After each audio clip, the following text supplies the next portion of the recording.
All right, this is Striking Gold, Fishbowl San Diego, and we're here with Show and our top four finisher, Zach, otherwise known as Bucknard, who finished Hey, with. fellas. Yeah, thanks for being here with us. Yeah, great to be here. Congratulations, dude! Like, absolutely insane run. No, it feels good. Yeah, definitely some wild moments day one, especially day two. Yeah, it was definitely a pretty good day two. Yeah, the way I look at it, top four at a 290 is basically a win at any other kind of tournament. So that's you certainly had to Yep, win yep. a lot more games. So let's get into the deck itself, so that we can talk about what you did differently coming into this the event, and then we'll do a quick Q&A about Yeah, definitely. those choices, and then we'll get into your rounds, and we'll probably try to breeze through those. Sounds great to me. All right. So as of about a week and a half ago, this is where the your list and the Magdanomicon diverged. Um, so I'm seeing turbo stacks and a couple of I'm gonna go ahead and say I will call interesting. them pet cards. I'm gonna safety cards is probably better. Some safety cards. Yeah. Yeah, yeah. We try to stay away from the B word in these interviews, because how can it be bad? You damn Oh, near bro, won the you whole mean you mean tournament. you mean you mean broken, right? Yeah, B for Yeah, yeah. B for broken. E for broken. Exactly. Yeah, B for Which kind of broken? who Up to knows. you. Yeah. So let's talk about some curious inclusions real quick. I'm gonna pop over to that slide. So the ones that are most interesting to me are Memjar, Fireweaver, Trinisphere, and Mox Diamond. But some other notable ones before we move on are Spine, Shop, Tangle Wire, and Chalice, which is a pretty cool card. Yeah, But no, definitely. we'll talk about. I think those are more. I want to say marginal or borderline, depending on the strategy and build you're on. These are the ones that are more like things we are like, why did you do this? Because we need to know the the wisdom, and it needs to be shared. So Yeah, yeah, no, definitely. So I guess to speak, we can go card by card. yeah, let's do it. Yeah, so memory jar. I guess to do a kind of a holistic picture, Uh huh. just about when I started running Magda and what cards I was running. Started back in 2022. Mm-hmm. That's kind of when I started playing Magda at locals, and Mm-hmm. then you know started playing kind of in the tournament scene in late 2022, early 2023. Um, and at that point there was a lot more dragons involved that a lot of people were running. I was kind of at that moment a reckless fireweaver stan Mm-hmm. per se, Mhm. and at that point I was running no dragons. I was always not a fan of dragons in the Magda lists, and needed a clean win con. It wasn't fan of elixir immortality lines, so I always would stick with Reckless Fireweaver at that point. Um, as just a clean, efficient win con. Over the years, I needed kind of to find more justification of it. As more cards got included, um, and the big reason why I've stuck with it is uh, keeping the curve low. Um, you see, more and more in tournaments, you see people on, necropotence packages, of course, Adnaz. You see just a lot of life paying in Magic right now with these, big color packages. And the idea with Reckless Fireweaver is that as a win con in the late game, pretty darn simple. Not a lot of thinking involved. Um, but in the early game, if you happen to have it, it's not completely dead. You can, press your life totals with just, even if it's 5, 7 life, that's potentially 5 or 7 less cards a Rogsai or a Blue Farm player is going to see. Yeah. So that's kind of my thought towards that card and why it's stayed in and never really left the deck. All right. So you You've more or less always played it. Always played it. Yeah. Originally, my win cons when I first built the deck Mm-hmm. was leaning heavily on Grinding Station and Reckless Fireweaver. Mm-hmm. Um, uh, since I've been off, Grinding Stations felt pretty bad in the early games. Besides punishing top deck tutors. Yeah. Um, so I've leaned off that, but Reckless Fireweaver always felt pretty clean. So it's always stayed in and never really felt the need to necessarily pull it out of the deck. I mean, I like it more than Realm Scorcher. Yeah, no. It wins through stacks of your boards. So if, Realm Scorcher, you need untapped artifacts. You need to target. I think it can. Uh, it's an extra couple of hoops. I think it's a lot cleaner with Reckless, and it's not that many mana. It's not just an immediate dead card in your opening hand. All right, I might disagree about the deadness of this card. Dead card in the Yeah, yeah. I mean it. Yeah. To me, it feels a bit more like Grinding Station, where you like there's a corner case in which the card does a thing. Whether you need the deck to do that thing is a completely separate conversation. But it's not. It's not that it doesn't do that thing. It's just whether that thing is valuable enough to combo it with a post combo card effectively. Does that make sense? Yeah, no, most definitely. I can see that. I will say that, yeah, from at least my point of view, if it happens, ideally I don't want to see it right in the opening 7. Mm-hmm. And I try not to mulligan really past 6. I'm pretty greedy when it comes to mulligans. Um, but if it happens to be the only card in my hand, or I'm top decking it and I play it out, and it gets at least a few damage pushed in, um, I essentially see that as holding opponents off card draw. So um, nothing flashy, nothing crazy, but I think so far through playing, I've been okay with having it in the list. Well, Okay. also, The like, other, I mean, oh, sorry, yeah, you can sorry go. to cut you off, but like, the other thing to consider is like your meta, because you're West Coast, has been very turbo pilled for a long time. Yeah. Yeah. So like, the upside of playing it into Rogsai or playing it into more Adnaz oriented like Tim the Crom lists or other Adnaz sort of lists or Necro lists, Mhm. like it does have some value. It may take them off of a couple cards. Um, but like some of your exclusions or one of your exclusions is like a direct replacement in a way. Not for like the same effect, but like as far as your win cons go, which was interesting. Like, but we'll get into that in a little bit. Yeah, no, But definitely. And I think also a big part, the other factor that I was just thinking, and I've talked with my buddies about, is from the original inclusion in it. The one thing that with Reckless is it's a pretty brain dead card when it comes to winning with it.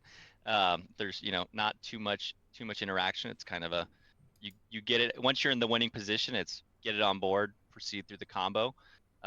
So the kind of the way I've always thought about it is 100% of my effort in that game is going to be put towards getting to the point of winning, and then once I have it set up on board, I can kind of you know turn the brain off and say, hey, here's the loop, and the opponents can see it pretty clearly, and not need to go through additional steps. So that's you know a big part of the inclusion as well. that's the main reason that I dislike the card, to be honest, personally, because um, this is something that I've talked about on the server a lot. Uh, Reckless Fireweaver is one of my like I see red cards because it for some reason frustrates me. Because the card to me is just a shortcut card similar to Realm Scorcher Hellkite, where all it does is make things easier to explain rather than give you card quality. But again, you're in the West Coast, and if it helps you in specific matchups that you see a lot, then there is, potentially some reason to play it outside of like a big blind meta in the middle of the country, right? Yeah, most Um, most definitely. I think we got a lot of greedy players out here that want to neck her down to 5, and they're trying to jam those turn 2 turn 3 wins. I think I'd rather it be Vexing Bobble. I think I'd rather run Chalice and Vexing Bobble if I was worried about the storm Yeah, wins. and that's a big reason the inclusion of Chalice in my list Yeah. is mostly just I've been scorned by so many breach lines, Yeah. and it's so easy to deploy early. So if you're pushing against, if you're especially early in turn order, if you're afraid of Mox Diamonds, Lotus Petals, you can slow down your opponents, and then you can definitely hose some of those breach lines. And especially in tournaments when it gets late and opponents are getting tired, you can get those gotcha moments, where a rock side deploys a Mox Diamond and hey bud, that's countered. Where you're still enabling, your opponents to fight through counter wars. Barring like Pact of Negations, but their mind breaks are still fine to go off. I like that versatility with Chalice on 0. Yeah, Chalice is a pretty good card in the current meta. A lot of people are winning with, Hullbreaker Horror Lines or Valley Flood Caller. So being able to shut down some of those 0 mana rocks makes those lines hard or almost impossible for some decks. Definitely. Speak. And then I guess from Reckless, the other first card on that list, Memory Jar. Yeah. Which, as a little celebration, I just got a OG foil one Very to cool. commemorate. Yeah, the local game store hooked it up with a pretty good deal. That's awesome. So some of the prize winnings went toward that. Memory Jar is honestly the inclusion for 2 main reasons. One, it can win through if go into time where you're on an opponent's last turn, and maybe they're stalling it out and trying to win on their turn, and you're dealing with someone with 1 ring protection. You can do a loop, essentially looping it from your graveyard back into your library and deck everyone out. I think that's a pretty clean way of getting around 1 ring protection. It didn't necessarily come up in this tournament, but it was something that I was afraid might come up. The 1 ring is a very potent card, but this also comes down to different deck building philosophies, right? Because if that's something that you want to necessarily build for, Memory Jar does that job, right? You don't have to include something that might be a less than stellar card, like a Wild Slash or something, to disable their ability to stop damage, and then have to do gimmicky lines where you recur a land that does damage, etc. Ramunap Ruins. It's a little bit cleaner than that, but this is not a card you ever want to see in your hand, really. No, you don't want to see it in your hand. Now, what I will say is another versatility of the card is we've all seen it where your Magda plan stalls out, and you're in top deck mode. Maybe Magda's been killed, or you're recasting Magda and it's kind of a stalled board state. Let's say that you are searching out a Memory Jar. You can risk it to try to refill your hand, either an off activation or casting far in the late game. We don't have card draw besides the 1 ring, but right, we're pretty much playing with the cards, the top 10, 11, 12 cards in our deck most of the time. Yep. So I've definitely won games on the back of getting a Memory Jar top decked and saying, all right, awesome, I'm going to redeploy all these Dwarves. I now, next turn, I've essentially accelerated myself a significant amount. I think it has, that kind of toolbox quality there. And then the last main inclusion is just for, I'm not on Torpor Orb right now. So it is kind of a cheeky way of stopping a Thassa's win. I think it was the very first Fishbowl, which actually this is a long time ago. I think it was 2023. I was able to top 4 in the very first official Fishbowl. And then the Swiss rounds was able to stop an Anala player. I actually convinced a Minsk player to destroy both of his Collector Roofs. He had 2 copies of Collector Roof. And I convinced him to get rid of both Collector Roofs so that I could search out a Memory Jar with the Thassa's on the stack, ETB on the stack, and then kill the Thassa's player. Excellent. So did you win that game afterwards? Oh, 100%. Yeah. Did he know you were going to win that game afterwards? No, no, no, no. He did not. But I needed it as a political tool to get rid of two collectors, Hmm.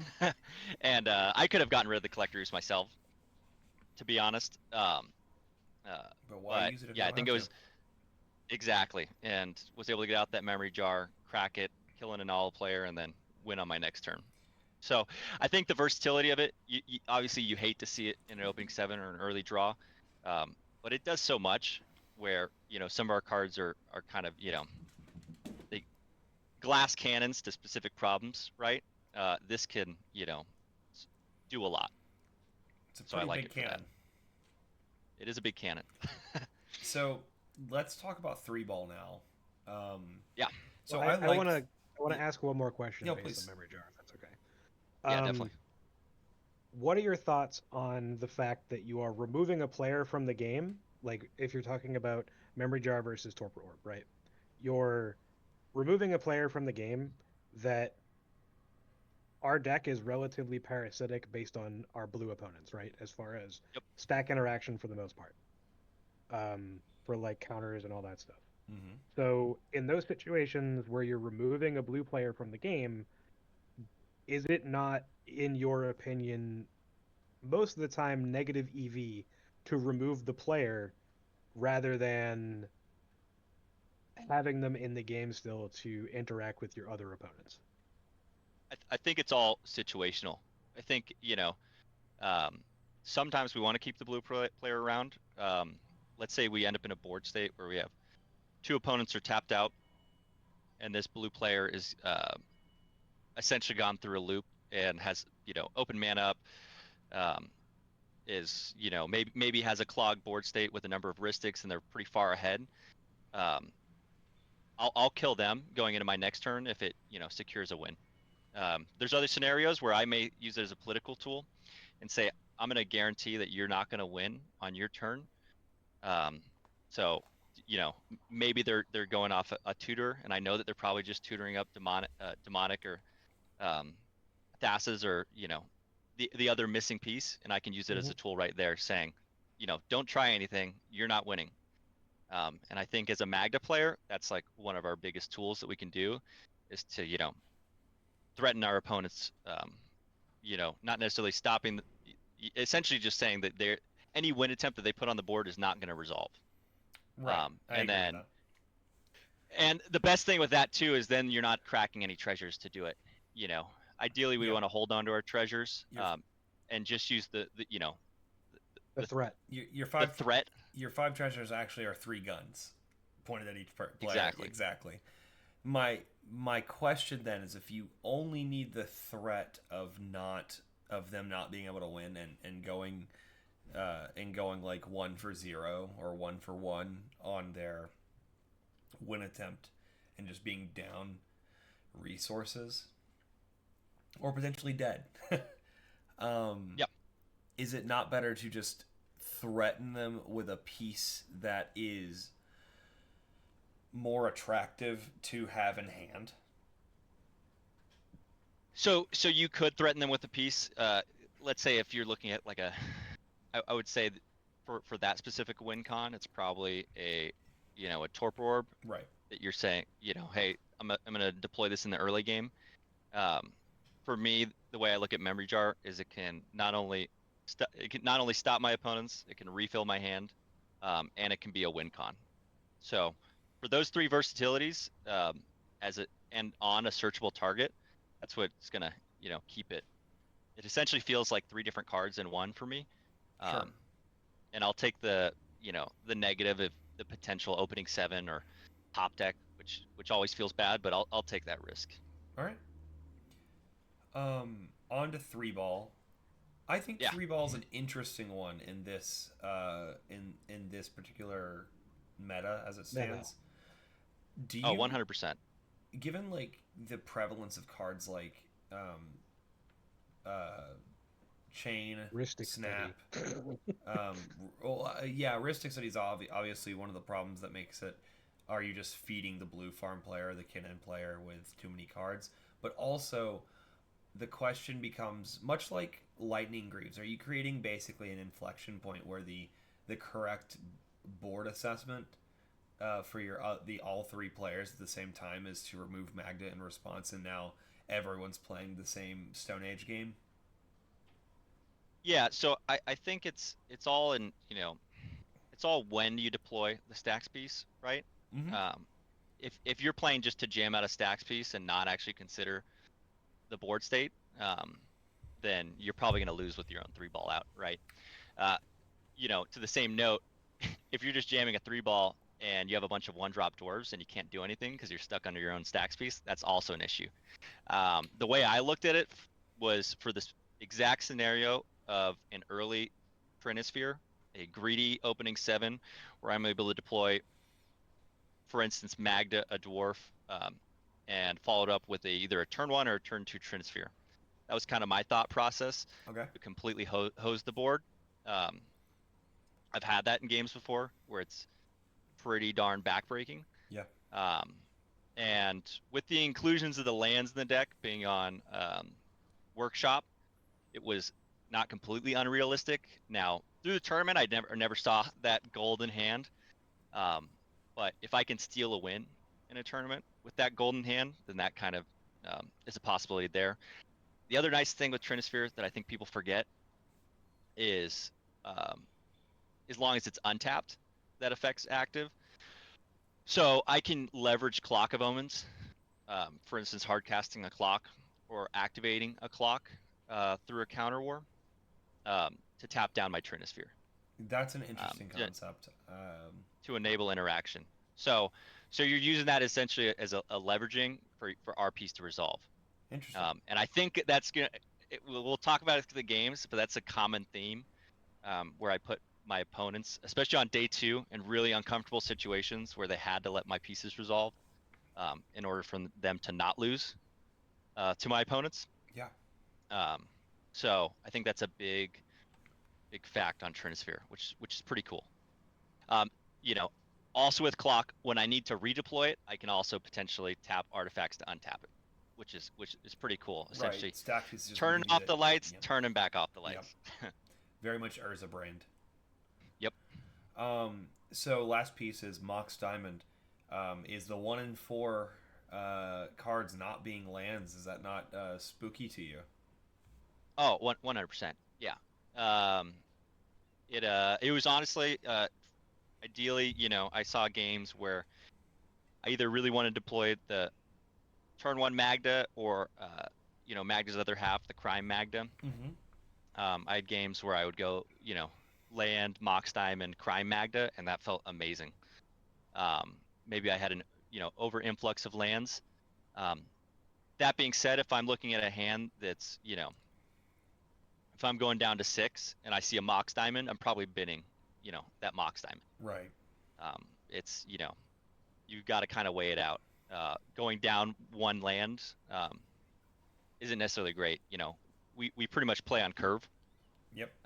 So turboing something out we could easily have gotten through turn 3 and not eat removal is something you have to weigh out. But jamming an early 2-mana dwarf or artifact dwarf or vehicle felt pretty good. So that was the play a lot of the times. Yeah, I think the math shows that you're more likely to brick your hand than you are to make your hand with Mox Diamond on 25 lands, but I could be overselling the stats there. Show did them, so I'll let him speak to that. I did them and then someone else fixed them. But yeah, like it's the math for Mox Diamond is terrible. As far as like what your actual percentage points are. But like the reason why you play Mox Diamond isn't for the math. The reason why you play Mox Diamond is because you value magical Christmas land, not necessarily that turn 1 crime Magda or turn 1 vehicle is magical Christmas land, but like you're playing the deck in a way that you are trying to greed for hands that may win you the game versus like being safe. But even Yeah, and I still, the math for those hands is still fucking terrible. But um, you I know, do love I you're do love terrible math. Yeah, no, I think that it's those, I really on my keeps will try not to go past 6. If I can keep a sketchy 7, I kept some pretty sketchy 7s through this tournament. Uh, Um, and Mox Diamond in some scenarios makes it feel a little safer. If I can, get an early play. And if I get burned for it, then I'll be the first to own it. But it kind of just enables those big turn 1, turns 2 starts, which, is not to say it's always the best call, but um, when it works, and it does feel good. And I think that's kind of along the same lines with Rite of Flame in the deck. You're going down a card, um, which it's funny. In the original Magda list I had back in 2022, 2023, where I was much more on the, play a 1-drop Dwarf and then turn 2 Magda, very steady. I was off Rite of Flame and Mox Diamond. But since we've seen, more 2-drop Artifact Dwarves come into play, more vehicles, and then Horde Master, those cards have kind of, look feel better in the list for me. yeah, I would generally agree. I've shifted more towards the turbo stacks in the last month or so, and I've very much enjoyed just having a lot of options for sequencing. I think that's something that's like very important is if you are in the play on curve game plan, you really just have your play on curve game plan. You can choose to take a turn off if you want to hold up interaction or develop a stacks piece. But I have found not having to choose or potentially choosing it to do it in a way where you are making your treasures and also holding up interaction because you've played out a faster turn 1 is it's still the attractive play.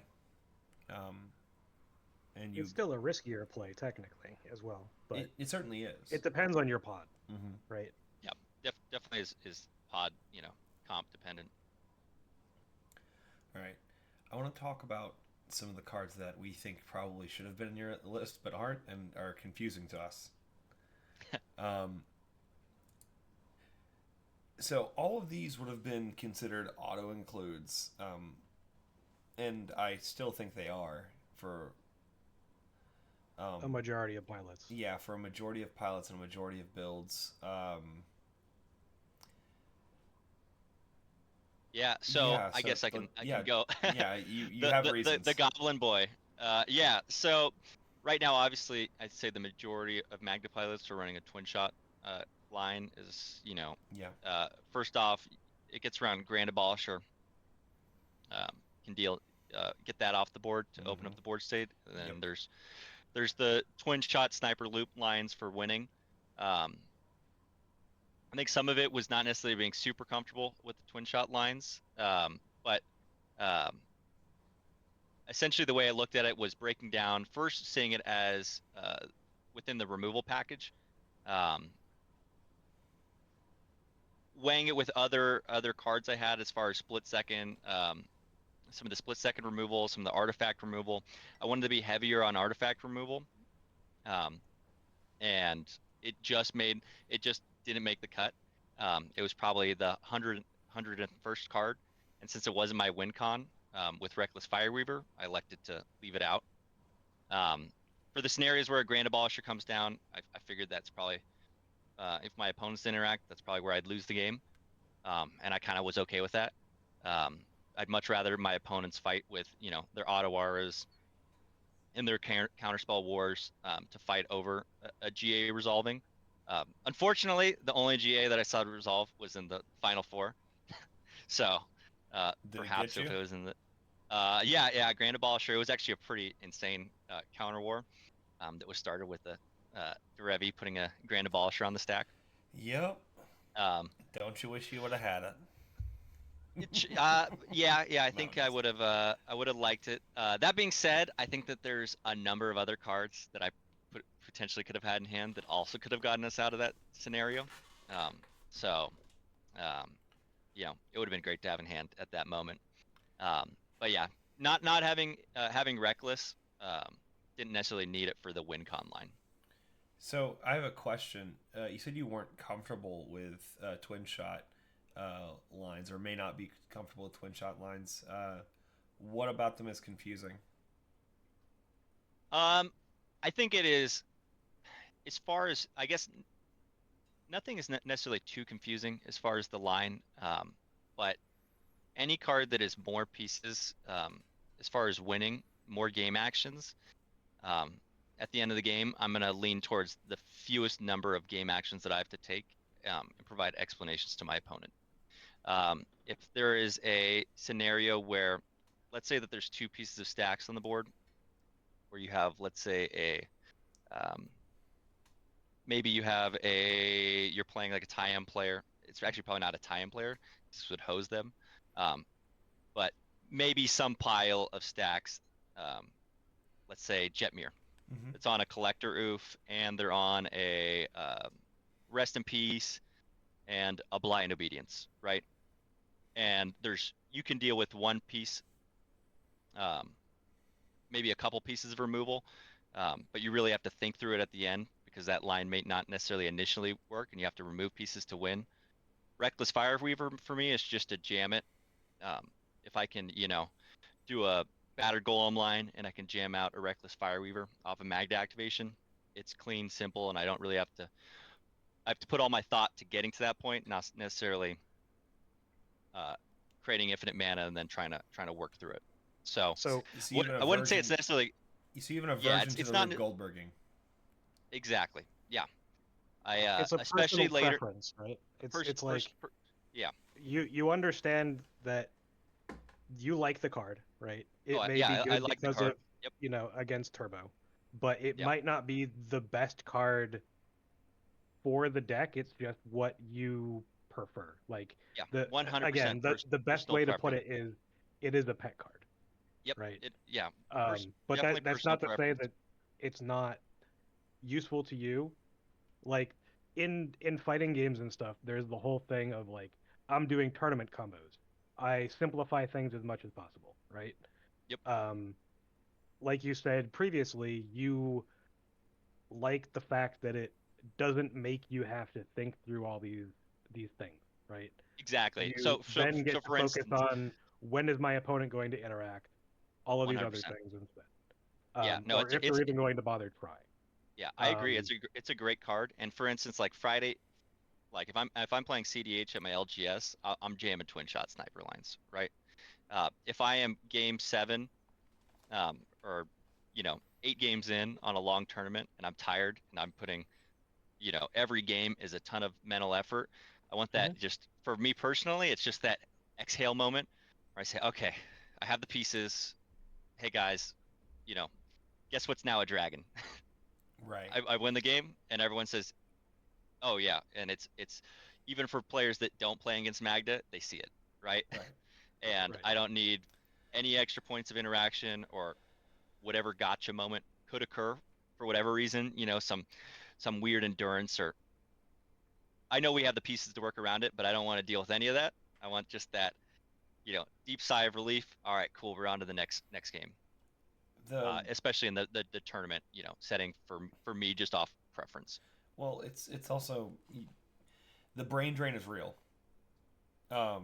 And managing your own energy levels later in the day when having to go through intense combo lines is important to consider when deck building.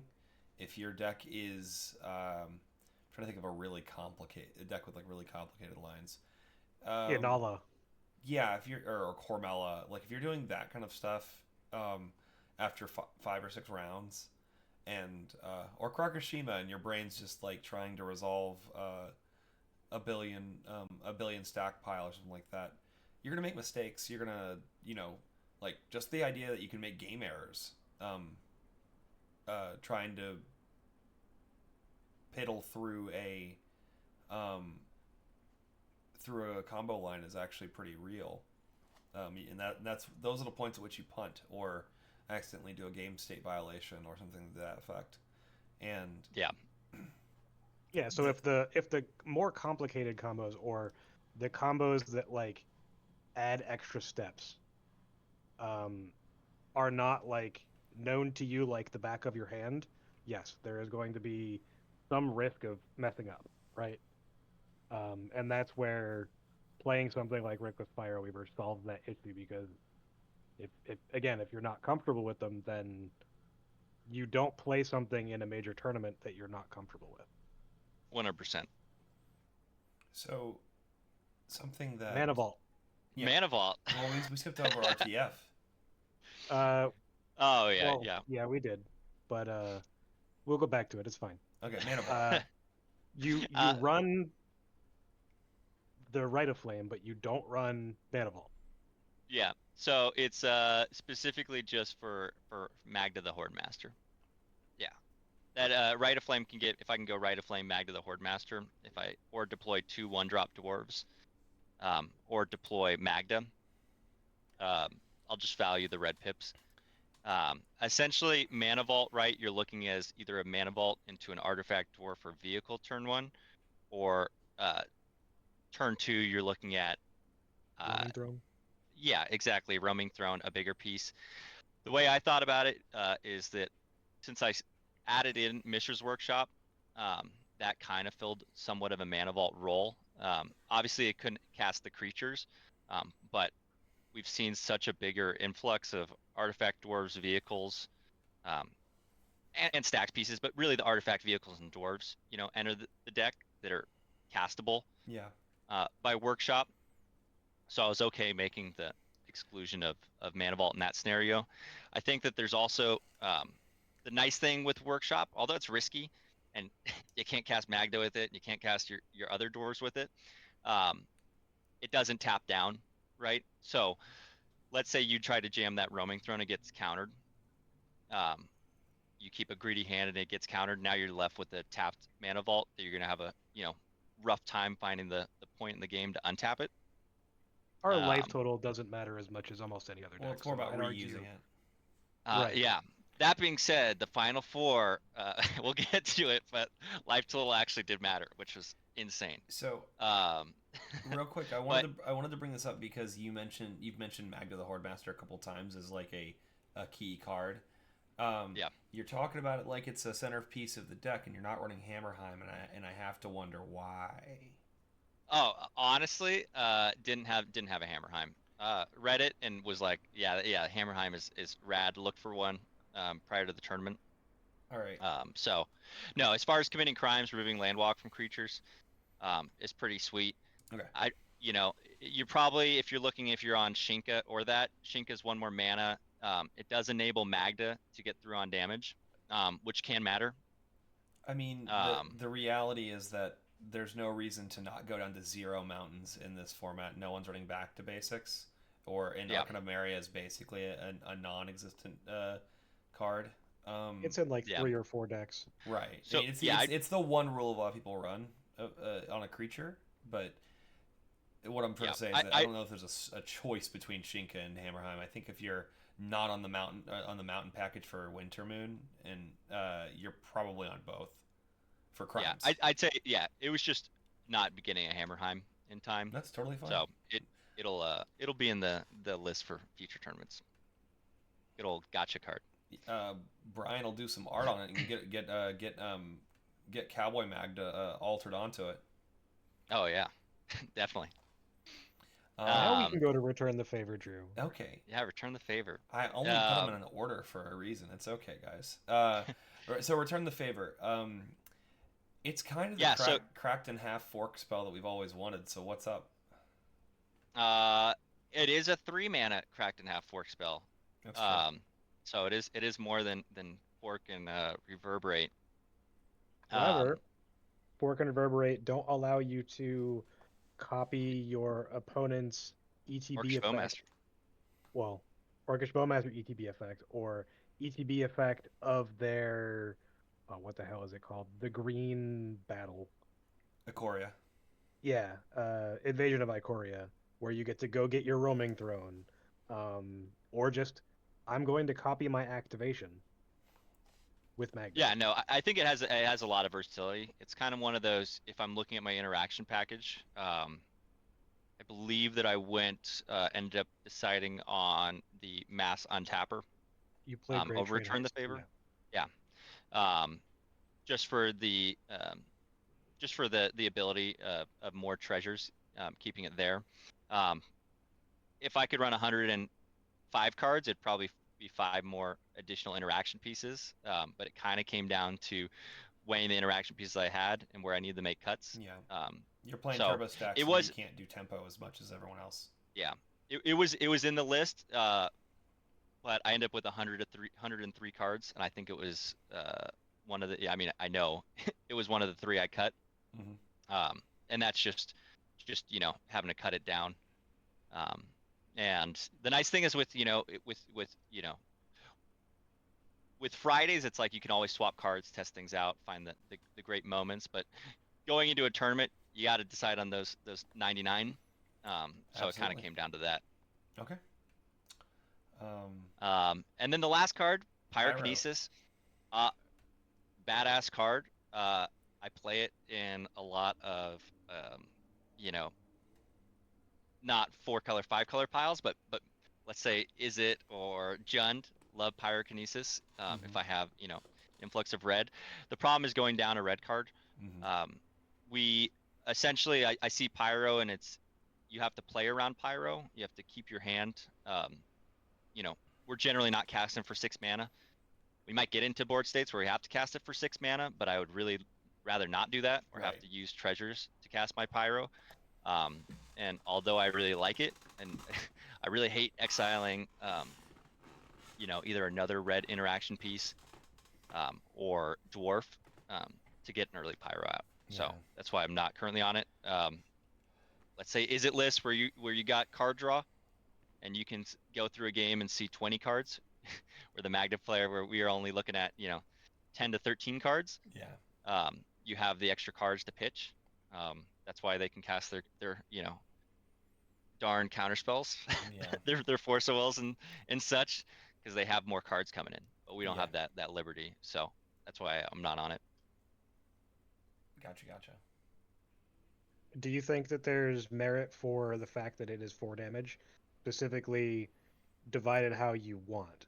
And the meta, depending on where you are in the country, and I mean, in general, you're seeing a lot of Tim the X. You're seeing a lot of things with, Kinnan is arguably the best deck in the format.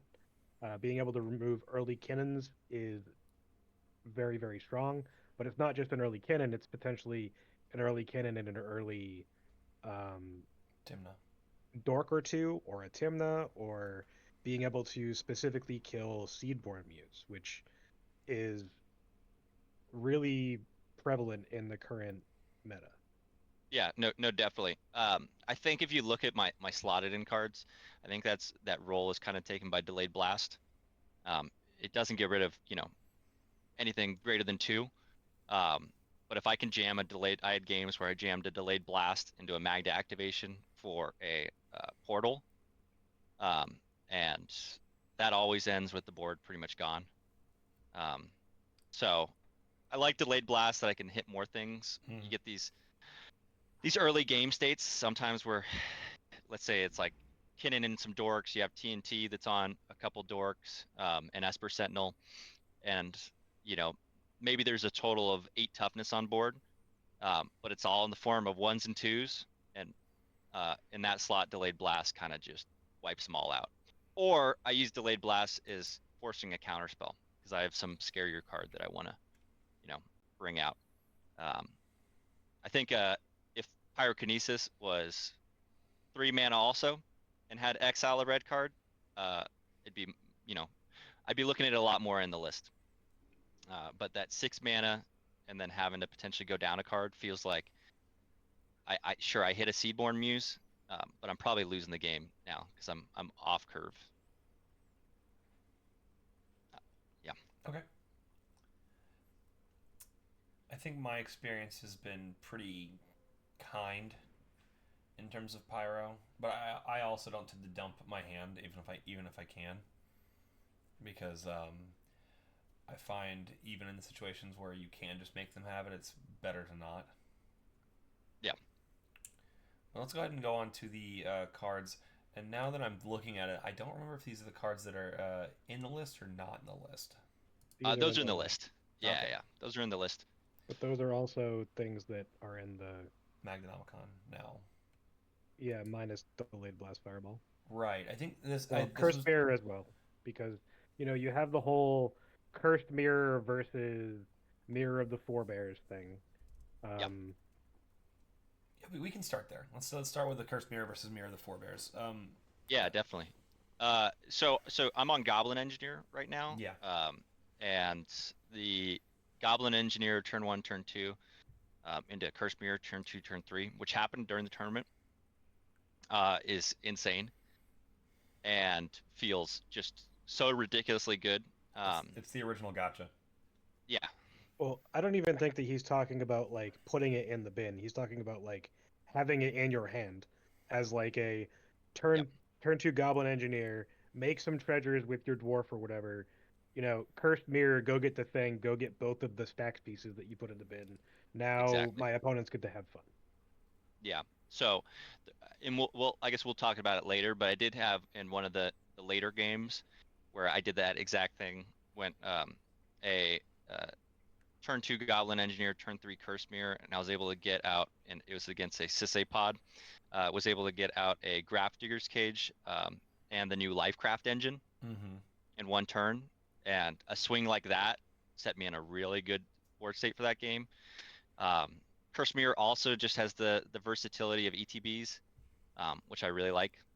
Since I'm not on the Torpor package, being able to abuse potentially big ETBs by opponent's creatures. Mm-hmm. You know, you don't really see any right now, but there's Atraxa pilots that have roamed, the seas, uh, that Even being just able a to get ranger it. captain Yeah. or Yeah, a exactly. orcish A ranger bowmaster. capped. Yep. Those ETB tutors, ETB targets, feel really good. So it's honestly it's one of those cards that has that dual versatility, um, and especially if you're on Goblin Engineer, the fact that you can um, essentially have double protection on a Graph Digger's Cage. You can have that Curse Mirror ETB, crack a treasure, get Graph Digger's Cage, and then hold up your Goblin Engineer activation. So if an opponent tries to breach and win, or remove your piece, you can later sack that Curse Mirror with the same Goblin Engineer and get it back. Um, That's a which neat. always feels, That's a neat concept. yeah. So rather than turboing everything out, you just have that kind of activation loop, and then you sack that Curse Mirror. Your next turn, you get the Curse Mirror back, have it enter as a Goblin Engineer, and you keep fueling your graveyard. Yeah. Um, And then you can immediately get it. yep. Stacks layering there sounds pretty good. Yeah, it's just that added layer of protection that also is tutoring us every other turn, which is just crazy. I mean, even if you're on Torpor Orb and stuff, like it's very good in those situations where like that your opponents are like, well, my best choice here is there's a Rhystic study, so I have to go get my Orc Spellmaster, or whatever. Like at least you're saving yourself from just being blown out immediately. Mm-hmm. Definitely. But Curse Mirror also has the benefit of if Zorn is on the battlefield with two of your dwarves and a tapper, and then you manage to get to 5 with everything untapped, you can just go for that win. Where it's a lot harder with Mirror of the Forebears because you have to name Elemental. Yep. And then you're off of it being an artifact dwarf. It's not, It's not, you know, not as dangerous convenient. to your opponents. And even though you might win there in some situations, like there is definitely an extra point of interaction where your opponents get to go, okay, well, they're activating this thing to copy Zorn, let me kill Zorn. Which doesn't Definitely. really exist with Cursed Mirror being, And as the it thing does. that you activate to get. Yeah, and notably it's an as it enters too, which is Mhm. just any Safe. copy effect are always just so safe. And if it's coming out, um, let's say it comes out as a Ranger Captain, which didn't necessarily happen in the tournament, but there's no point of interaction really, besides Mm-hmm. the crack that's inevitably coming, or I'll just hold on to it. Um, yeah, not necessarily happened during the tournament, but I've had it happen in the past, and it's a feels good moment. Cool. Underrated that you know, a lot of us is kind of ignored when talking about which one you should play is that when it's done doing its thing, it's a mana roll. And Yep. Yep. Magda dies a lot. So Mana is very 100%. important. Yeah, and just Mirror of the Forebears has always been a very awkward card. Not necessarily bad, just awkward. You have to think about it when you use it. We've already talked a bit about Delayed Blast Fireball, right? Yeah. Yep. So let's talk But Flare. Flare, did that do anything for you?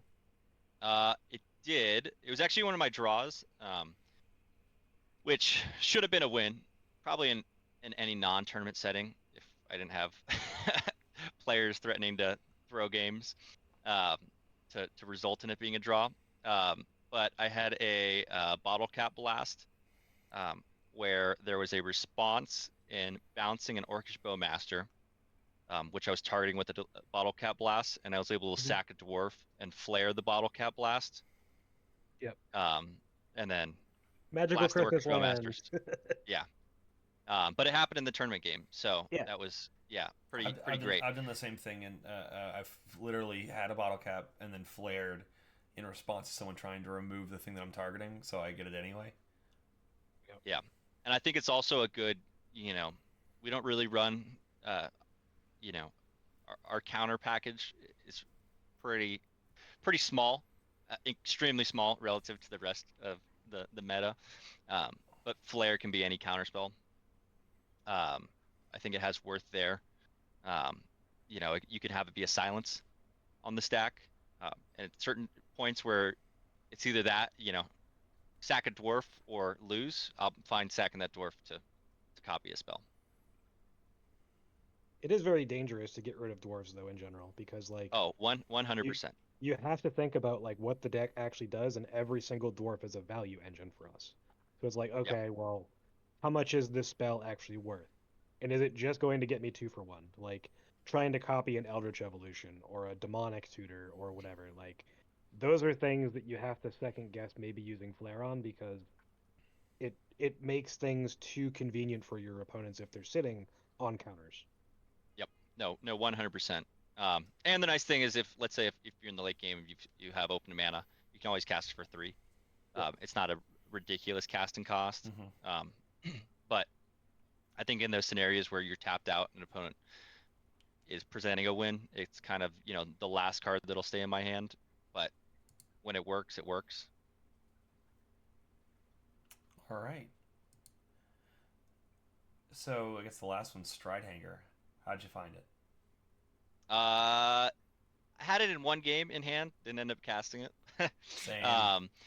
It what I'll say is that obviously it's another batter golem style effect. You can't win through a blind obedience with it, so it has that negative. Yeah. But with the amount of Thopters it can potentially put out, it's not nothing, right?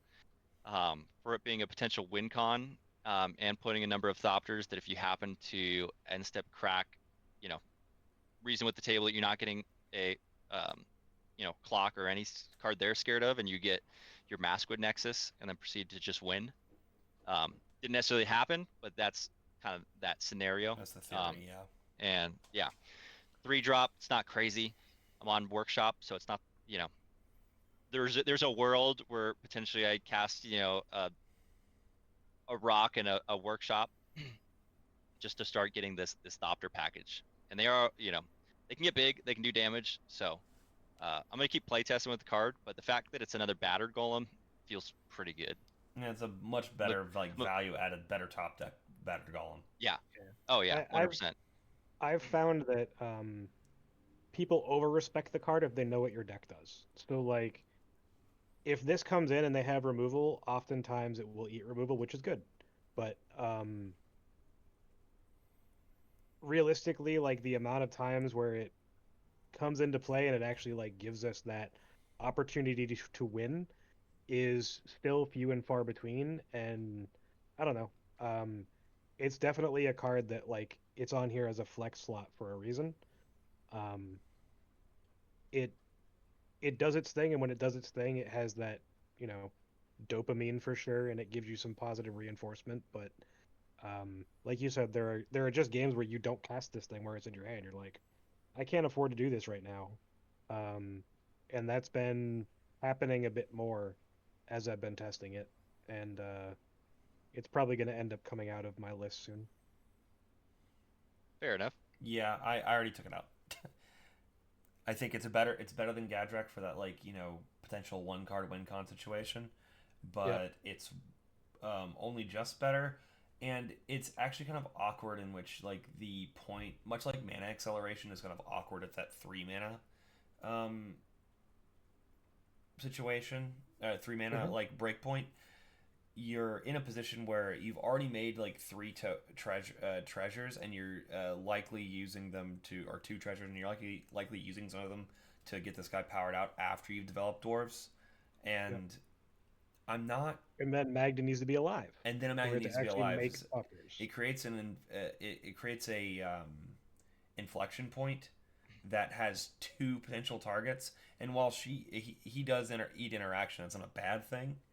Um, They just throw it at Magda more often than they'll not. just throw it at Magda more often. You're right, and he doesn't make extra treasures unlike Zorn or Right. Yep. PFB, or the other 3 drops that are like you know better Even force like better force thinking about multipliers. Gimli and Gloin and stuff, right? Right, Like they can make treasures without Magda technically. right. So like, yeah, Yeah, I think I would probably still weight it higher than other 3 drops, as far as like Gimli and Gloin, um, just for the fact that it can still present wins, um, in potential stack sport states, right? Where you can deploy it potentially not as a win con, um, and then kind of fall into the single activation. Hey, I have win, right? Where um, where the other pieces, they're expensive and will pay off over the long run. Um, but yeah, I think that's why I'm going to still test it. It's just for that factor is just an additional win con in the deck. Yep. Sounds good.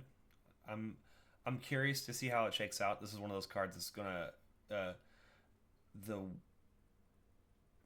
whether it's gonna be worth running is gonna be in the margins of potentially sequencing, and just on average how much more game is there after this guy's out. yeah, that's Definitely. also kind of one of the things that I've run into.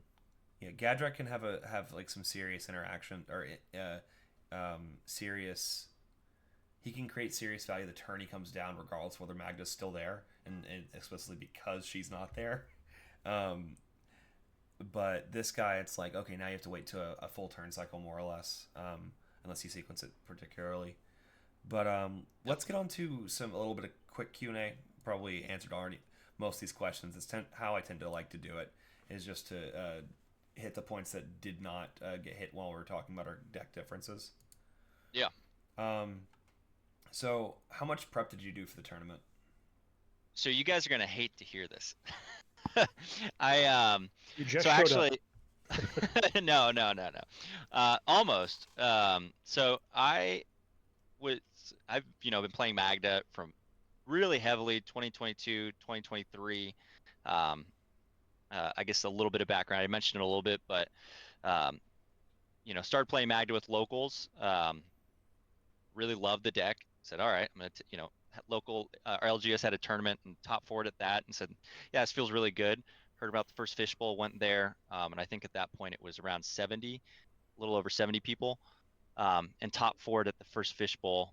Uh, Decided to go back to the second Fishbowl, got top 16, um, and slowly around that time was when Orcish Bowmasters came out, Dauntless Dismantler. I think I had the next tournament kind of had a rough experience. There were some other tournaments in there that performed pretty well. Got another top 4 at one in Los Angeles, but was doing really well at Magda. But then a lot of stacks pieces started coming out and kind of fell out of favor. So, started playing other decks, did well on Obnix, and then Nadu came out and I became a Nadu stan. Loved the Ooh. bird. Yeah, right. Quick So aside, do you still play Slobby Dobby? uh, Obnix. Oh, Obnix? No, no, no, no, no, Okay. no, no. Slavi Davi. Dude, Obnix was insane. When he first came out, he was a Goblin Engineer. I love Goblin Engineer and Goblin Welder, and he was just such a good commander with Agatha Soul Cauldron in Mm-hmm. there. And yeah, it was pretty crazy that first tournament. I think people kind of learned him though, and especially now without J-Lo uh, Yeah. and Mana Crypt. The plan was to get out of turn one Omnix, right? Like Yeah. that's how you get value. Yeah. You're in Rakdos. So I kind of fell out of favor in that, and then I felt the unlimited power of Nadu. Um, and then unfortunately they banned the bird. And then I kind of moved around. I actually competed. I played in one of the Fishbowls with Cass, Hand of Vengeance. I'm not sure if you guys have heard that commander, um, which is a Uh, Fallout Boros commander, um, which um, is okay. wild. Is actually absurd. It runs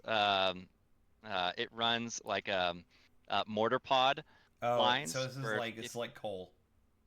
it's like coal, yeah, a little bit different, but it's pretty much like an uninteractable coal, which is Understood. pretty crazy. Uh, did very poorly at a tournament of that, and has essentially been, Boros? Really? yeah, Boros. Well, it's all equipment tutors, and Boros apparently has like 11 different equipment tutors and aura tutors. Um, And still not enough. so yep, not enough. So long story is then over the years, I've still played Magda at locals and done pretty well, and brought it to Friday nights, but hadn't necessarily played in a big tournament. Um, saw this tournament coming up, um, and I had actually started playing Hashaton, and thought, okay, I think this is the deck that breaks parity on these ugly board states, right? Potentially be able to discard, um, but wasn't really feeling the power in it, and about 4 days, 5 days before the tournament, reached out to my buddies and I said, "Hey, I think I got to play Magda. Like, I'm feeling most comfortable in Magda." And they're like, and I have the Discord message where they say, if you want to go and just play Commander, bring Hashton, but if you want to win, bring Magda. There you go. And yeah, I was very comfortable with the lines. I wanted to put all my effort into politicking and be able to manage the board state, and I think Magda lets you do that. um, it's a lot of the effort can be put towards, you have these 10 cards and it's, what are you going to do with them? Yep. And you can win without casting spells. You can win in, unique stack points. And so Yep. decided, I think it was 3 days before, and got in one like bronze event. We have like a 16-man buy-in Sure. at our locals, brought it there, and then played 2 nights of Spell Table just to get, some games, re-sleeved it up. Sure. And I had put in enough time in the past, we're It was like talking a riding a bike, lot yeah. of games. Yeah, a lot of games on Magda, so I don't really need that much practice. Mm-hmm. And it was mostly just a couple of the new cards that I was pretty familiar with anyways.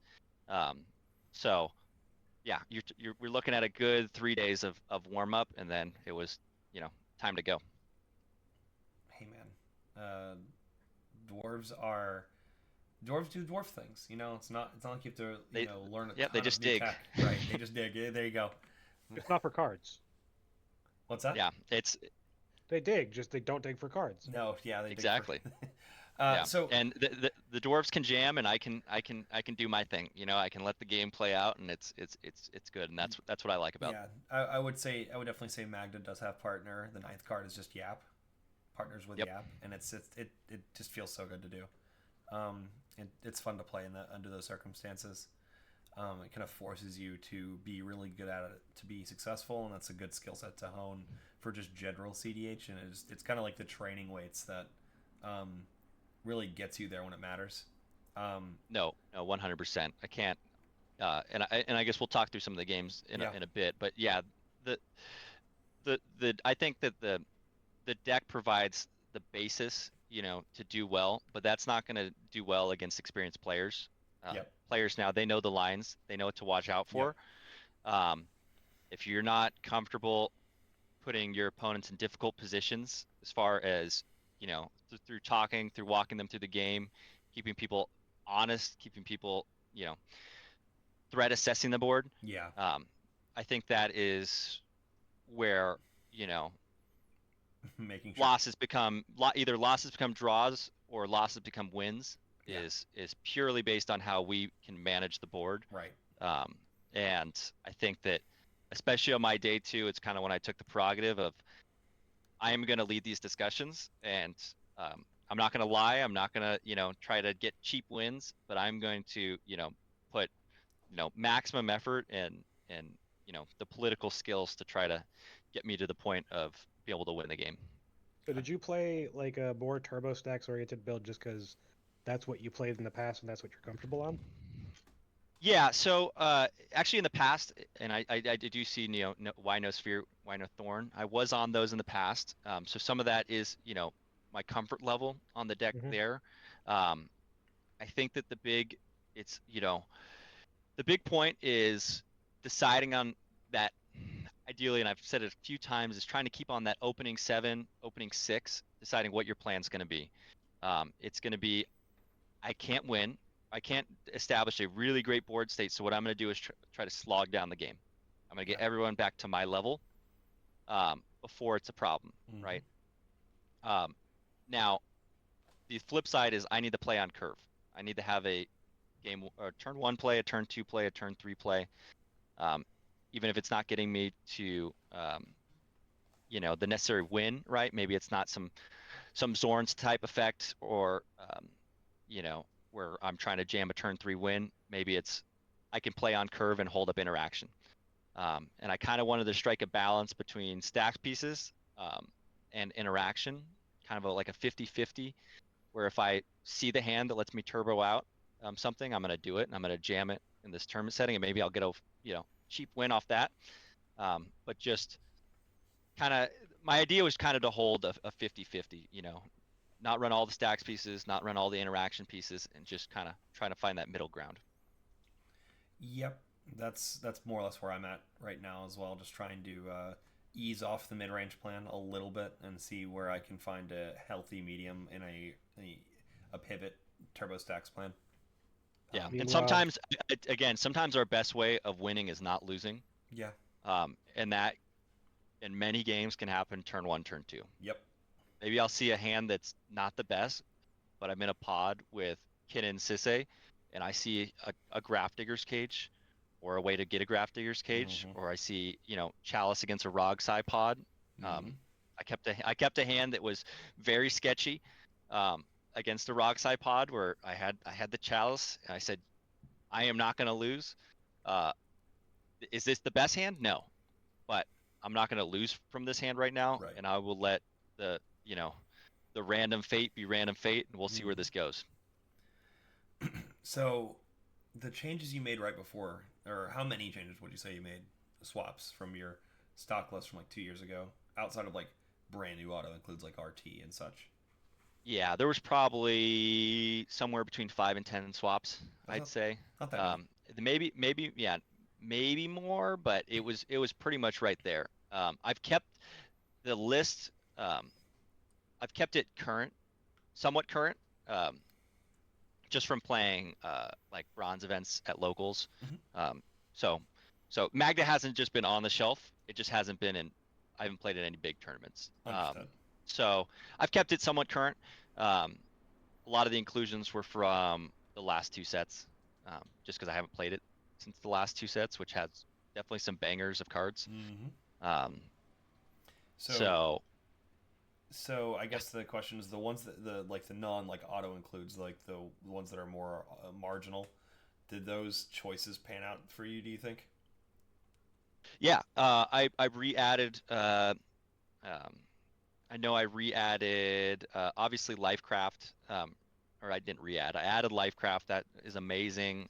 Goblin Engineer got added back to the list, which felt really good in the Mm-hmm. games that it came down. Um, Added Curse Mirror again, which felt great in a couple games when it came down. Chalice was a big addition. I looked at a couple of the lists that had done well. One of my buddy's friends uh, on Discord, his name's Darius. My buddy's You know Darius. from the from the Knoxville scene, and I saw that he was on Chalice, and talked to my buddy that's friends with him, and he said, "Oh yeah, Chalice has hosed me," and then I really started thinking about it, and was a fan of Chalice, so went to my local game store and got the promo Chalice to add into the list. And especially with the current meta, so that got added in. Our locals don't allow proxies, so for the tournament I added in Mishras, just because I don't own one right now. Little bit of a pricey addition to test out. Little. Yeah. But but with some of the pieces and new artifact dwarves that got it added in, you see a lot of 2-drops, 3-drops. Felt much more confident in that card. So yeah, and ultimately added in a number of cards. I think I was sitting at probably the night before the tournament. I stayed up way too late. It was about 1:30, and I was staring at 105 cards, trying to make cuts. So you'll probably see on Mox Field a bunch of things get added and dropped. All right, cool. As far as meta goes and what you were expecting, I'm assuming you were looking at a lot of Blue Farm TNT and Turbo Kinnan? Grixis and Kinnan. Yeah, Turbo Grixis and Kinnan. Yeah, that's what I expected all I of guess this. Hash, right? Because these are the flavor. Yeah, I expected Hashdon, which is funny because I've been playing Hashdon, so I actually kind of expect to see them. I didn't actually expect to see as many as there were.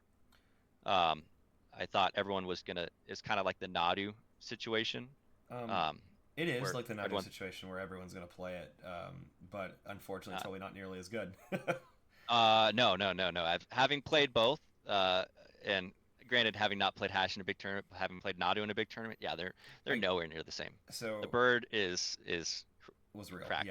Yeah. So you can tell based on honestly, it's sort of like a funny correlation game where you can watch servers get built up for individual commanders, and Hashaton had 1,000 people in under like a week, and Tim had his Gold Sabertooth had his playmat ready for Hashaton within like 2 weeks of him coming out. That tells you that the grinders are going to be trying to ship him at every tournament they can. And what was funny was that what I noticed was the grinders were not playing Hashdon.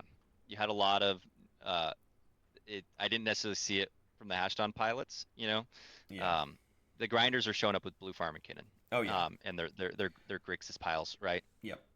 I think that I don't think Hashdon had a particularly good conversion rate, but I expected to see it. But mostly I expected. Yeah. It's just one of those decks where no one knows what the optimal version is, and everyone's going. People are adding in more fatties than they should in this meta, and are getting punished for it for needing 3 different pieces to cheat mana on a fatty. They're not playing Grixis good or Esper good stuff plus a couple of value Sea Sphinx. And that was what I found with that deck, and wasn't sure if people were gonna figure it out. Is the best way to play that deck is Hash is just a finisher. Right. He is just late game, and you can run some cool combos. There's some Shroom combos and Necromancy combo lines that are really clean, especially with like a Zur. You can go tutor him up, but Hash is just he's not your main point. You're playing a Esper pile, and that's all you're playing. Right. It is an Esper pile with some harder to interact lines. So I guess in terms of meta share, did you basically see the distribution and density of what you expected? 100%. Yeah. Okay. I mean, being down here, kind of the decks that I normally play against are the ones that I saw, so it wasn't anything too out of the ordinary. I did see some weird decks though, and you'll see that in the top 16 match. There are some interesting decks made. Top 16. Yeah. Oh man, Garuda's a weird one, man. Oh yeah. But there were 22 Kinnans and 22 Blue Farms in this tournament. And how did? But only one Kinnan made it, which was Max. Yeah. Max wounded. Yep. Yeah. Not surprising. He is very good. He is a yapper. So, oh, good God. So, what's the what was the matchup that I guess threw the most curveballs, or maybe even you expected just to kind of suck into them? I will say actually I was terrified of playing other Magdas. I can't stand a pod with 2 Magdas. We can just love each other and we can stay on opposite sides of the room. So I was I was worried about that. Yep. I can't stand. I was really afraid to be in non-blue pods. Yeah, that's pretty Or awful. pods where you see one blue player. Yep. You'll see in my very first pod, it was a blue farm Magda Rocco. Uh, Yes. Oh, that's a and fun pod. said I can't ask for a worse pod. This is Yeah. absolutely, What about just my pod from the last tournament? Magda Godo Tivit. yeah, was that is pretty awful. bad. It's just and as Magda players, we want people with interaction. Right. Yeah. I want We I want want to be the counter worst. wars because Yeah. yeah, we want to be able to answer late game. We can't stop a fast win. We can potentially stop it with some specific pieces. But mull But that's I'm not gonna difficult. mull. Yeah. I'm not gonna mull for that low. I'm gonna really hope to see it. But I need turn 2, turn 1 necros countered. Yeah. I need that in a pod. Um, I don't like playing against Kinnan particularly either, so I was kind of wanting to avoid it. Oddly enough, I did well against Kinnan. Kinnon's But 50-50 for me. Like Yeah. it's either you get a good hand and then Kinnan doesn't get to do his thing because of Portal existing, yeah, or like he just gets out of control because the opponents are just like, I'm gonna let the Kinnan have their commander forever. Yeah. yeah, I and find. it's a deflecting match. You'll Yeah. see it's always a battle. Kinnan players deflecting Magda deflecting back Yeah. to Kinnan. It's Yapfu. You're trying to judo throw the other two players at each other, and it's just it's harder. Like we're both just on board, and Kinnan is obviously more explosive, and more like sneakily explosive. He gets like to draw cards. he gets to draw cards. His Yeah. cards are in hand. Like that. Like Magda has Bottle Cap Blast, and everything else is a kill spell. Like what are you worried about? Uh, Yeah, uh, and I think with the meta too, there's decks that rely on a creature-based strategy I'm okay facing. yeah. So if you're looking at like TNT piles, even blue farm piles, Yep. right, where they're trying to get incremental value because we're on Portal. I'm on Delayed Blast, mostly Portal. We can shut it down real fast Yep. if we need to. So a lot of the times my opening activation is going to try to get a Portal. I'm going to try to reset the board state. And if those things are mana producers too, it's like that's a 6 for 1. it's so good. So Okay. Let's start talking about your rounds. Yeah, let's definitely. We're gonna move through this a little bit faster than the deck theory, but it's always really good to get really deep into that so that this part gets easier. So All right. First pod. For those that are listening, it's Timna, Crom, then Magda, not Bucknard, other Magda, then Bucknard's Magda, then Rocco Cabrera Caterer. And the cards of the game are Untimely Malfunction and Talon Gates, but we'll get to those. Yep.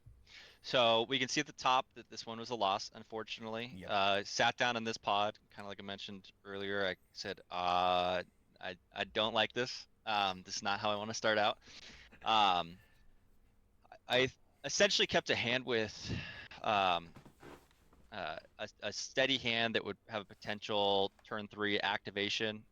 Plan going into it was turn 3 activation, and I was holding on to an Untimely and a Pyroblast in hand. So I thought that, I can deal with Tim Necrom. I figured that Tim Necrom was going to mull for an Oppo agent. I think that's the only way that Tim Necrom, it's either Oppo or they're going to go for a Thassa's Demonic line early, try to jam the win.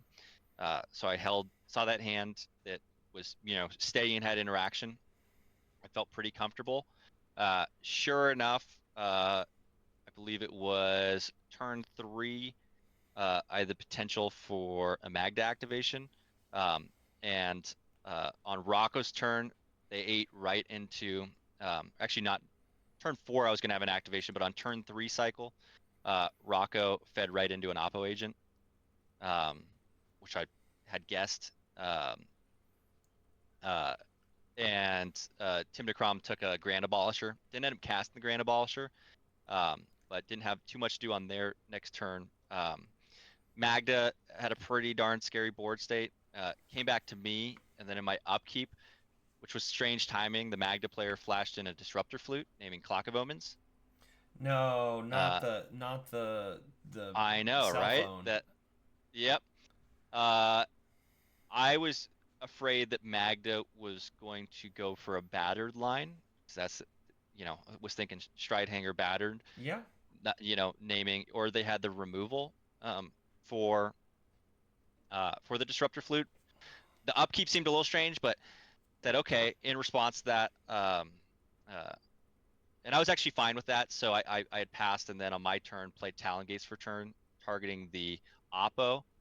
Magda responded with a deflecting swat, targeting my Magda, uh, and then proceeded to untimely malfunction the deflecting swat. Um, To their Magda, Tim DeCrom, or to yeah, no, back or back to the Oppo. no, untimely, the deflecting swat to untimely, which you could do. Which actually I asked a judge. I got a judge Oh call yeah, on yeah, that. yeah. You So can definitely do that. you can, Yeah. so, which ate a swan song, and then I had to use my pyroblast to counter the swan Oh song. man, that's rough. Yeah, Oppo got phased out. I was terrified that through all that interaction, which was to not lose the game, I had to then go get Portal. Got Portal, set Rocco back and Magda back. Oppo came back in, and then they had That's Demonic. So that was kind of that game. It was, Yeah.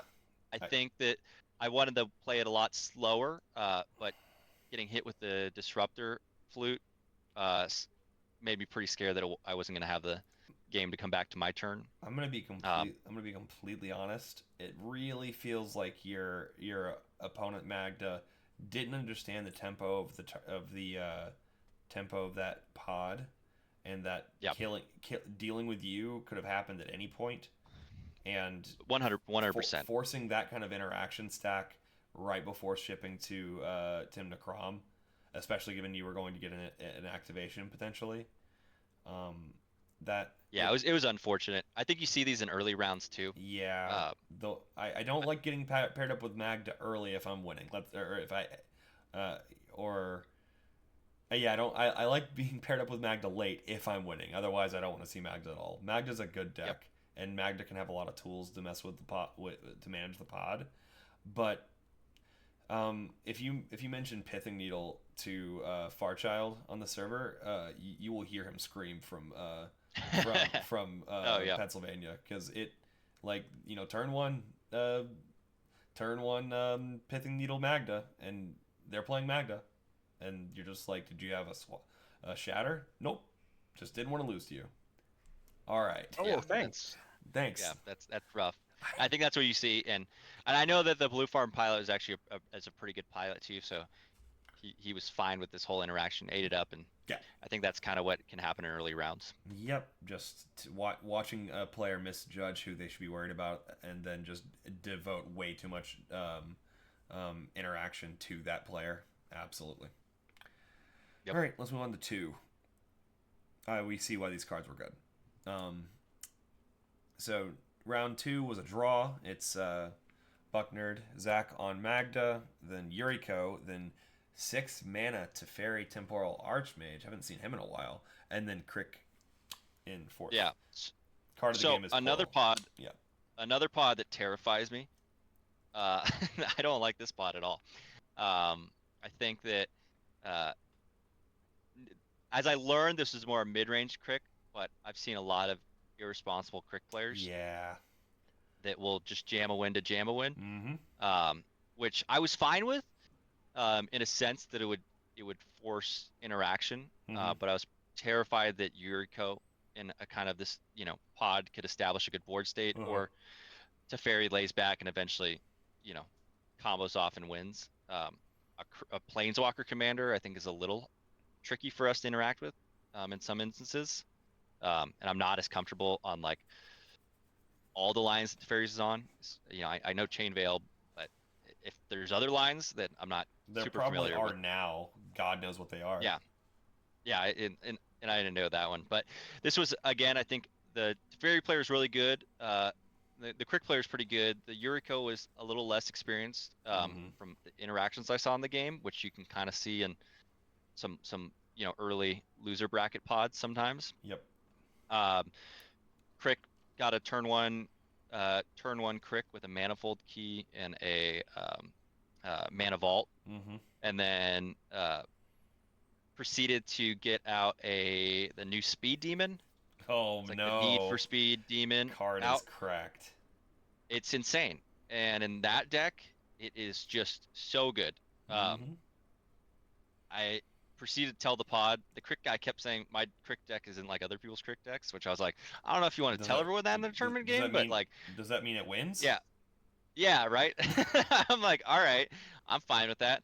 Um, uh, Crick on his third turn showed a dismember to Magda, um, which I was able to deflecting swap back to Crick. Unfortunately, and Crick was at 5. It was 5 power toughness at this point. And I was like, this is perfect, guys. This is our point of interaction, right? For some reason, Teferi decided to counter and said, I have a buddy that plays Magda, and I can't let this resolve. It's like, oh no. I said, oh no, this is the kind of pot I'm in. Okay. Uh, so he countered it. Um, I proceeded to bottle cap blast my own dwarf and explain to the pod that I'm going to get a portal to Phyrexia. Yuriko has no creatures on board. Fairy obviously has no creatures on board. So this is only going to get rid of a crick and a high speed demon. And Yeah. the idea was that killing my own dwarf either gets me back a high speed demon, or I get a dwarf back, and then I can start accruing some amount of value. Yeah. Unfortunately, for some reason, the pod convinced the Yuriko player to use their counterspell at that moment to counter the bottle cap blast. They said he can win off Portal to Phyrexia. I was like, if I can win off Portal to Phyrexia, that's news to me, um, especially with only one other player having creatures. Um, Yeah. No, that's so, like okay, I got a one ring. That's cool, but I could have just gotten the one ring. Right? yeah, Like that's so it was strange. A lot of interaction got used right there. Magda died. Luckily, I had like an ancient tomb land, so I was able to just redeploy Magda, and my dwarf didn't get bottle cap blasted. yeah. So it was like it didn't really affect me too much. It kind of kept me off an activation. Uh, Crick started running away with the game. Luckily, Teferi had plenty of interaction, um, and Crick actually got out like a Valgavoth, Oh Jesus um, Christ. which was terrifying. Mm-hmm. Um, I was able to use the why am I blanking on the name? But the untapping instant to get to 5 treasures or hold a Magda activation. Great train heist. Yeah, great train heist. Um, and going into the last turn of the game, um, pretty much the board state was Crick had uh, Valgavoth, a Shieldred, number of permanents, um, had attempted to cast an Oppo, but it got countered by Teferi. Had his hand had been revealed, and it was terrifying. Um, the whole game he had been beating on Yuriko, which was pretty ironic given Yuriko's the game plan. Yuriko Yeah. player. Well, given the Yuriko countered the portal, which would have prevented the beatdown. Um, but I was able to get one last. Yuriko had a Stone of Eric, I believe is the card. When a creature dies, exile it, Yeah. which stopped actually Crick's loop That's they wanted to hilarious. use. Crick proceeded to try to full swing the Yuriko to win out, and I was able to crack a portal. Um, I wanted, I had a lot of ways that I was trying to count mana and look, because I could potentially get 2 activations, but it all ended in an activation and 4 treasures, Oh, so sorry, which was friend. a shame. Yeah, and I had a way because and I think at this point too, it was like the first activation got me Clock of Omens. I could get my treasure vault to untap, but I would only have 1 mana open, Yeah. and that was the last treasure, and it's the win was right there, but I couldn't get it, so I elected to get to the portal and save the Yuriko and the Teferi down to 1 life each, and we went to a draw. So that was Draw kind of from a weird time or draw. draw from time. Oh, so sad. So Yeah, so it was a game that game where I think potentially new players where they don't respect, I'm being very honest and upfront, and hey, this is what we have to deal with. And it was just going on deaf ears. Um, Ultimately, I saved him in the end just so I could get my 1 point. yeah, I mean that's just an issue. New players have tunnel vision. Crick's lines are a potential future problem. Magda with 5 treasures is a problem right now. Teferi isn't even a card that Yuriko has probably ever seen before. Yep. Like they're just like they'll play control and I'll lose eventually, but Magda's got 5 treasures right now, so like it's all about object permanence for like younger pilots. Um, Yeah. and And I think that as the Crick player established this incredible board state, the table started listening to me more and more, which is a big part of the reason why the Great Train Heist resolved. yeah, And I was like, I am the only reason that you guys are gonna live. yep. And I think they finally accepted that. Which had they potentially accepted it earlier, maybe the game plays out differently. Maybe But you just win. Yeah, that's fair. yeah, It's really about that break point of when like can I get out from under the dwarf hate um, long enough to assemble something. exactly. Yep, I totally get it. All right, round 3, our first win. Yeah. This So is Tim Necrom in first seat, then Kinnan, then Zach on Magda, and then Clue Farm, Wernog, Bjorna. yeah. So stark comparison to the first two mod compositions. You start This saying, all right, pod looks real not fun. I'm not gonna lie. right? Yeah. No, it was definitely started off kind of rough. It was this weird kind of back and forth between the Blue Farm and Kinnan, where they kind of were letting themselves resolve spells. Kinnan did this, I'm not winning, I'm just casting value. Um, and it was kind of this back and forth between the both of them. Clue Farm, uh, you know, was I think it eventually had kind of a rough keep, but got out of Ristic Study. Um, but at a certain point of seeing this back and forth, I kind of had to put my foot down and say, Blue Farm, you're going to lose to Kinnan. And I'm like, going to guarantee you're going to lose to Kinnan if you keep playing this game. And I think that kind of ultimatum kind of caught them off guard. Said, I'm going to try to deal with this Kinnan board state, but I'm going to need you to like back it up. Notably, the Kinnan had played a Glenalendra. Dude. Had a Glenalendra on board and was still established in board state. And I was like, yeah, you're not going to win. Blue Farm, you're not winning through a Glenalendra. Kinnan proceeded to Phyrexian Metamorph a Glenalendra. Dude. Yeah, and I'm like, okay, he has 2 Glenalendras. I said, I am going to try to bait at least one of these Glenalendras out, which I didn't think was going to, I thought was going to resolve, but he actually ended up cracking for a vehicle. I forget which vehicle I cast, a 2-drop, but cast a vehicle and he cracked the Phyrexian Metamorph Glenalendra. I was like, that's kind of strange. And he brought it back, and I pointed out, hey, it has a persist counter. And there was a back and forth where he says, no, it doesn't have a persist counter. I said, well, it's definitely a delayed trigger, and there's a persist counter. So a judge got called, which they confirmed it had a persist counter. He appealed. Head judge comes over, says there's 100% a persist counter, which was pretty funny that he wasted at least one Glenalendra Phyrexian Metamorph. Yeah. Unfortunately, he then on the persist decided it would come back in as the Blue Farm's Ranger Captain. And I think that terrified the Blue Farm player, which I was surprised. I was like, you're not terrified of the 2 Glenalendras, but you're terrified of a Ranger Captain. So pretty much told him, said, hey, I'm going to deal with this board state. You're going to help me out right now. Right. And we're going to not lose to Kinnan. So I waited to the moment that Kinnan, I think, only had a green mana up. So it would resolve through a Glenalendra. Said, I'm going to cast this Bottle Cap Blast targeting Kinnan. And I said, like, you can recast Kinnan. I just need to hold you off a turn. But with the full intent that those treasures off that Bottle Cap Blast were getting a portal to Phyrexia. And I was going to set him back to the Stone Age.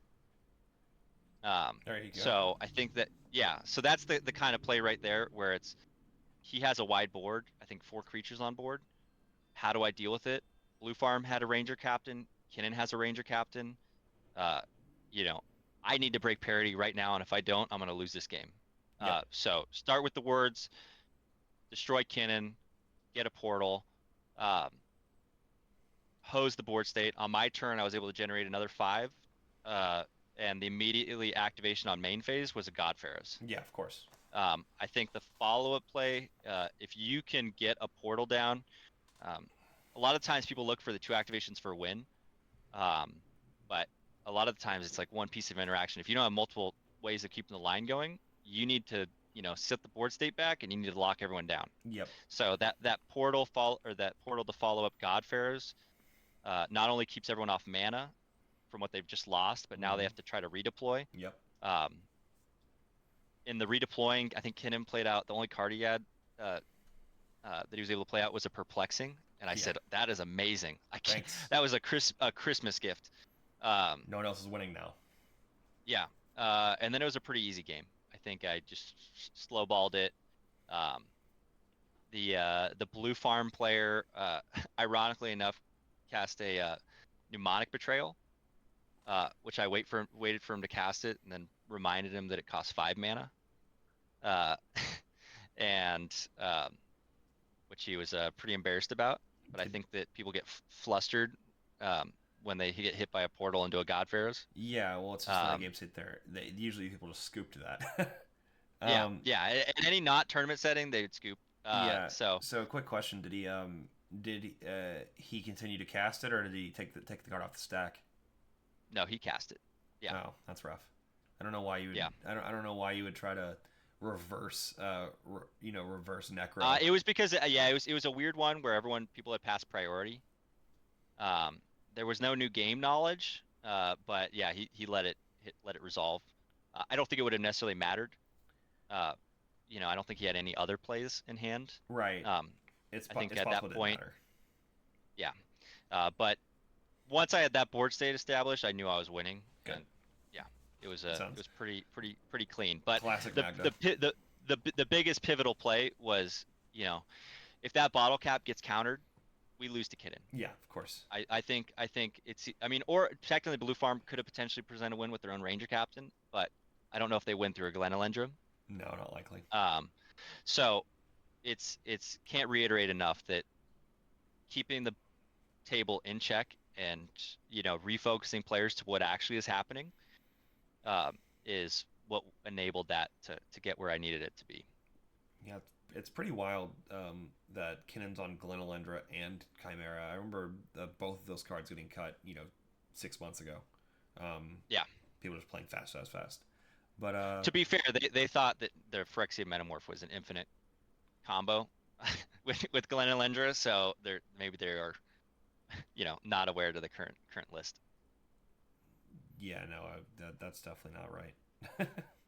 But I mean, like those 2 cards are solid in their own right. But yeah, good win. Yeah. Speaking of, let's go to the next round 4. This is Tyam, Timnacrom, Tivit, and Magda. Cards of the games are Grafdigger's Cage and Flare of Dupe. Yeah. So another terrifying pod, right? Yeah, right.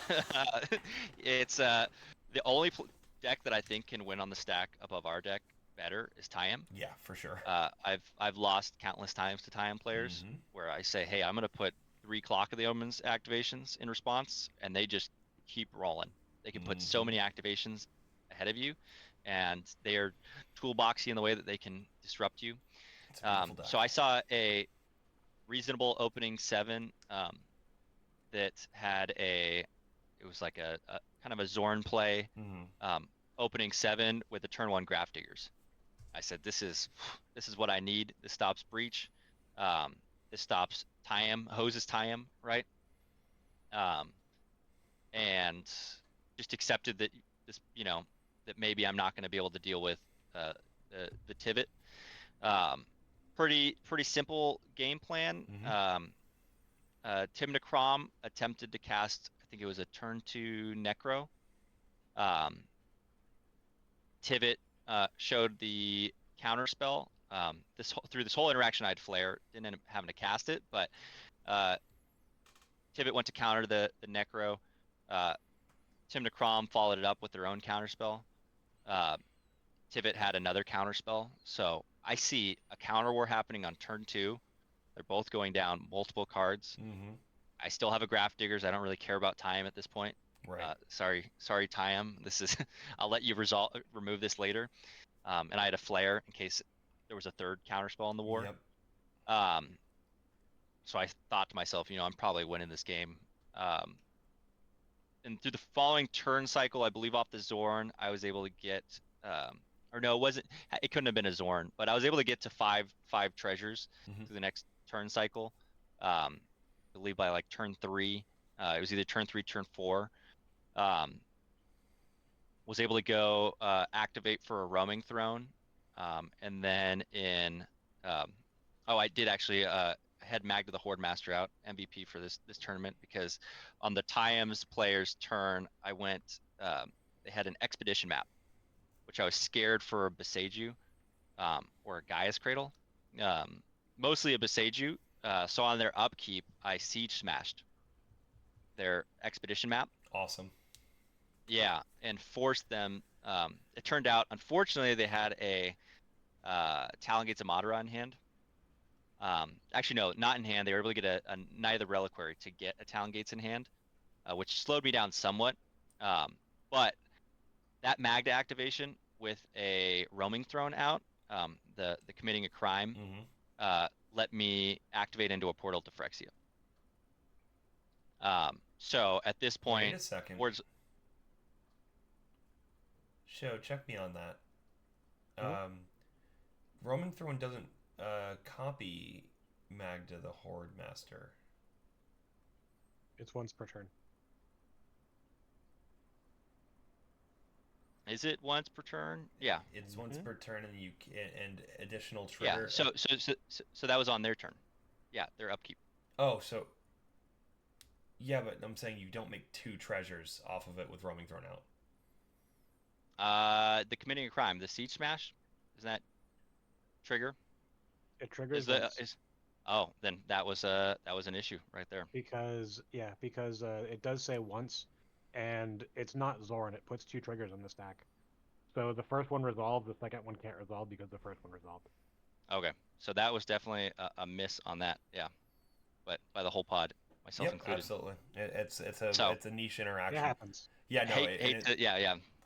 it's definitely not. Yeah. It's definitely something we've all done before. So I was just curious about that. Yeah, well, that won't happen again. Yeah, that one. So that was end up getting unfortunately I got 2, which set me. It might have put me at 6. It might have put me at 5. I don't quite recall. But that activation then got me a portal to Phyrexia.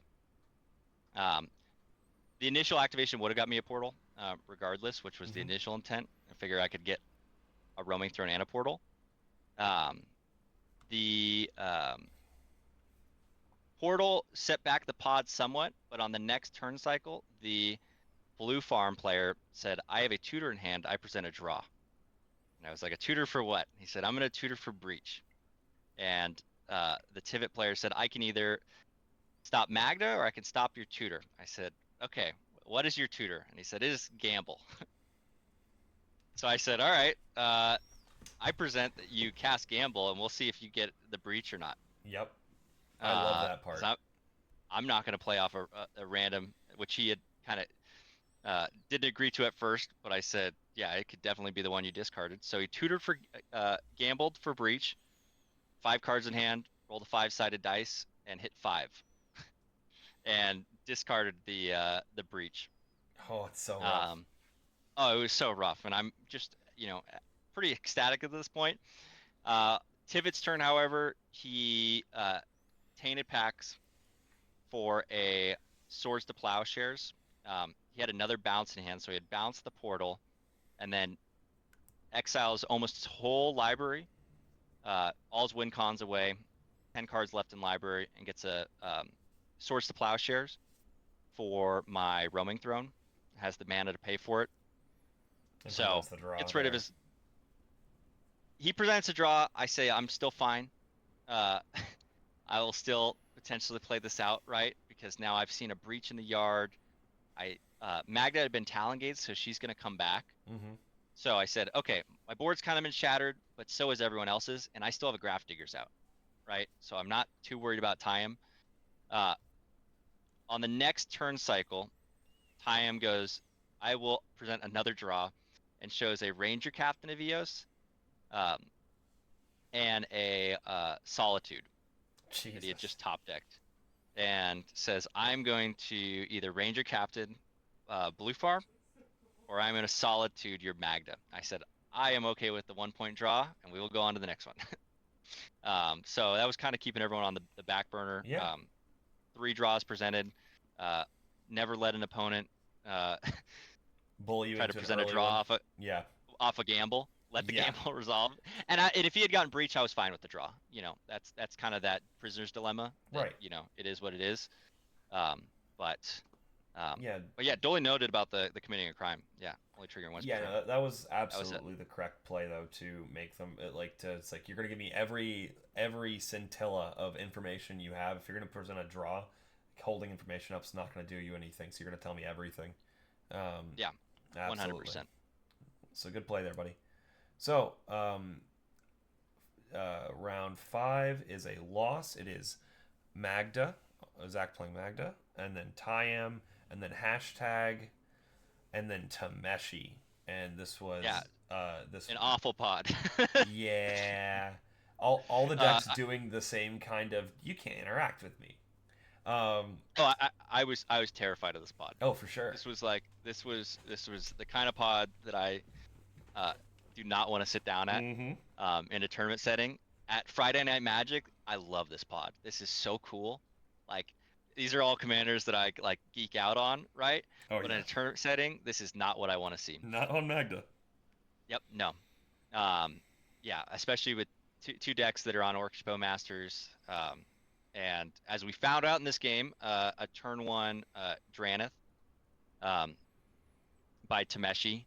So my initial mulligan that I saw was it was interaction, Grafdigger's Cage, and a Chalice, and said this is the most stacksy that I think I can stack out this board. Um, I saw the Draneth came down. I said, okay, I'm gonna just sit on interaction in the stacks pieces. Uh, Played out a Grafdiggers and a Chalice, and at that moment I said, all right, guys, it's our last game. We've been here for a really long time today. I'm gonna present a draw. I think it was a turn 2 that I presented a draw with a Draneth, a Grafdiggers, and a Chalice out. Mm-hmm. Uh, uh, Tameshi and myself both wanted it, which was funny because we had the stacks pieces out. Mm-hmm. Yep. Tyam and Hashdon did not want, so we proceeded to play it out. Over the next, probably, I think Esper Pile Hashdon just played out the Ristic and Psychic Frog and couldn't play Hashdon, but it was fine. They were drawing cards, and I figured we were going to lose to Hashdon because that seems how that kind of game was going to go. Yeah. Esper Pile can win through kind of that grimy, uh, you know, grimy stacks pieces. Mm-hmm. But I wasn't too terrified because maybe they had mulligan for, uh, an LED, which they couldn't cast, and they, maybe Tameshi was going to keep them in check. I told the Tameshi pilot early in the game and told him that as I'm staring at like 3 removal spells, if you cast Tameshi, I'm going to, instantly delete her. Tameshi's not going to stay around, so I'm going to just recommend you don't do that. Mm-hmm. Which he said, thanks for the heads up. I like that you told me that. And Right. No, that's exactly how you yeah. want to play this game. Yeah, it said, this is how it's going to go down. And Tameshi player was awesome, super cool guy. Strangely enough, the Tyam player over the next 5 turns, because it's pretty slow, just hard focused me. And I had no creatures on board, didn't really draw into creatures. So I went from 40 life down to 14. Jesus. There was an orc army that was getting fed by Tameshi and Hashaton, just through, incidental card draw, Psychic Frog, Ristic Study. Mm-hmm. So at one point, this orc army was, I want to say a 9/9. The Tyam player says, I'm gonna full swing you, and I proceeded to say, hey, you're not gonna win. I think he had 2 cards in hand. Said, you're against these like blue plus decks with absolute grips. If you remove me, there's like no chance you're gonna win. He said, I'm not removing you, and took me down to 1 life. And I said, yeah, that's pretty much removing me. And then, yeah, Hashdon's turn, they swung at me. And then it played out as I expected, that once I was kind of taken off the board, there was a counter war between Hashdon and Tameshi, and Tameshi had Came out on top. yep, one on top, and Tyam didn't do much of anything, Yep. unfortunately. So it was a weird, I just don't know if what their game plan was. They probably just didn't But get anything to combo sort of grind, and then yeah, just decided, well, I'm gonna kill the deck that I know the best. yeah, I think so. And it was just, I think um, it was ironic enough that the other player that wanted the draw was the one that ended up winning. um, What but what 15 cards will do to a motherfucker? right? Yeah, it's like it's a whole new revitalized life when you see all these cards, and all of a sudden, yeah, the one thing that was holding him back uh, was killed off the board state. Yep. So that was kind of an unfortunate one. It was the end of a long day, and I think that's kind of what can happen. Yep. But yeah, People get pinhole vision and start just making plays to make plays. Yep. All right, so let's go to what did you have for dinner after your we went and got some ramen. Despite my local group not having the greatest of records, I think we all had a potential. The way we all thought about it was we could potentially get top 32 and win our money back cool. going into day two. There you go. So we went and got ramen. We did this takoyaki roulette where two of them were full of wasabi. Oh, They did there. fantastic. Yeah. Luckily, I didn't hit the wasabi on either. Oh, dude, wasabi's great. What are you talking about? Oh, it's great. Except it's great in moderation. So I was clean yourself out, buddy. yeah, clean the sinuses. Mm-hmm. So yeah, it was a great, after we were in good spirits. Good deal. And yeah, good for day 2. All right, so speaking of, round 6 is a win. It's Inala, then you on Magda, then Tim Thras, then the first Rogsai. Cards of the game were Graf's Cage and God Pharaoh. So run us through this one real quick. Yeah. First, real quick, I have to interject what led up to this game, which was kind of wild. Okay, go for it. So I live about 30 minutes north of the event center. Sure. Slept through both alarms. Oh no. And we had our players meeting at 8:45 and first round at 9. I woke up at 8:28 in the morning. Yep. And said, okay, am I gonna go play standard today? Or am I going to try to throw on some running shorts and t-shirt and hop in my car and drive down to San Diego? Called up my buddy and said, hey, ask the judge, talk to the judge, undrop me. I could be there at 9 a.m. exactly. So I hopped in the car, drove down.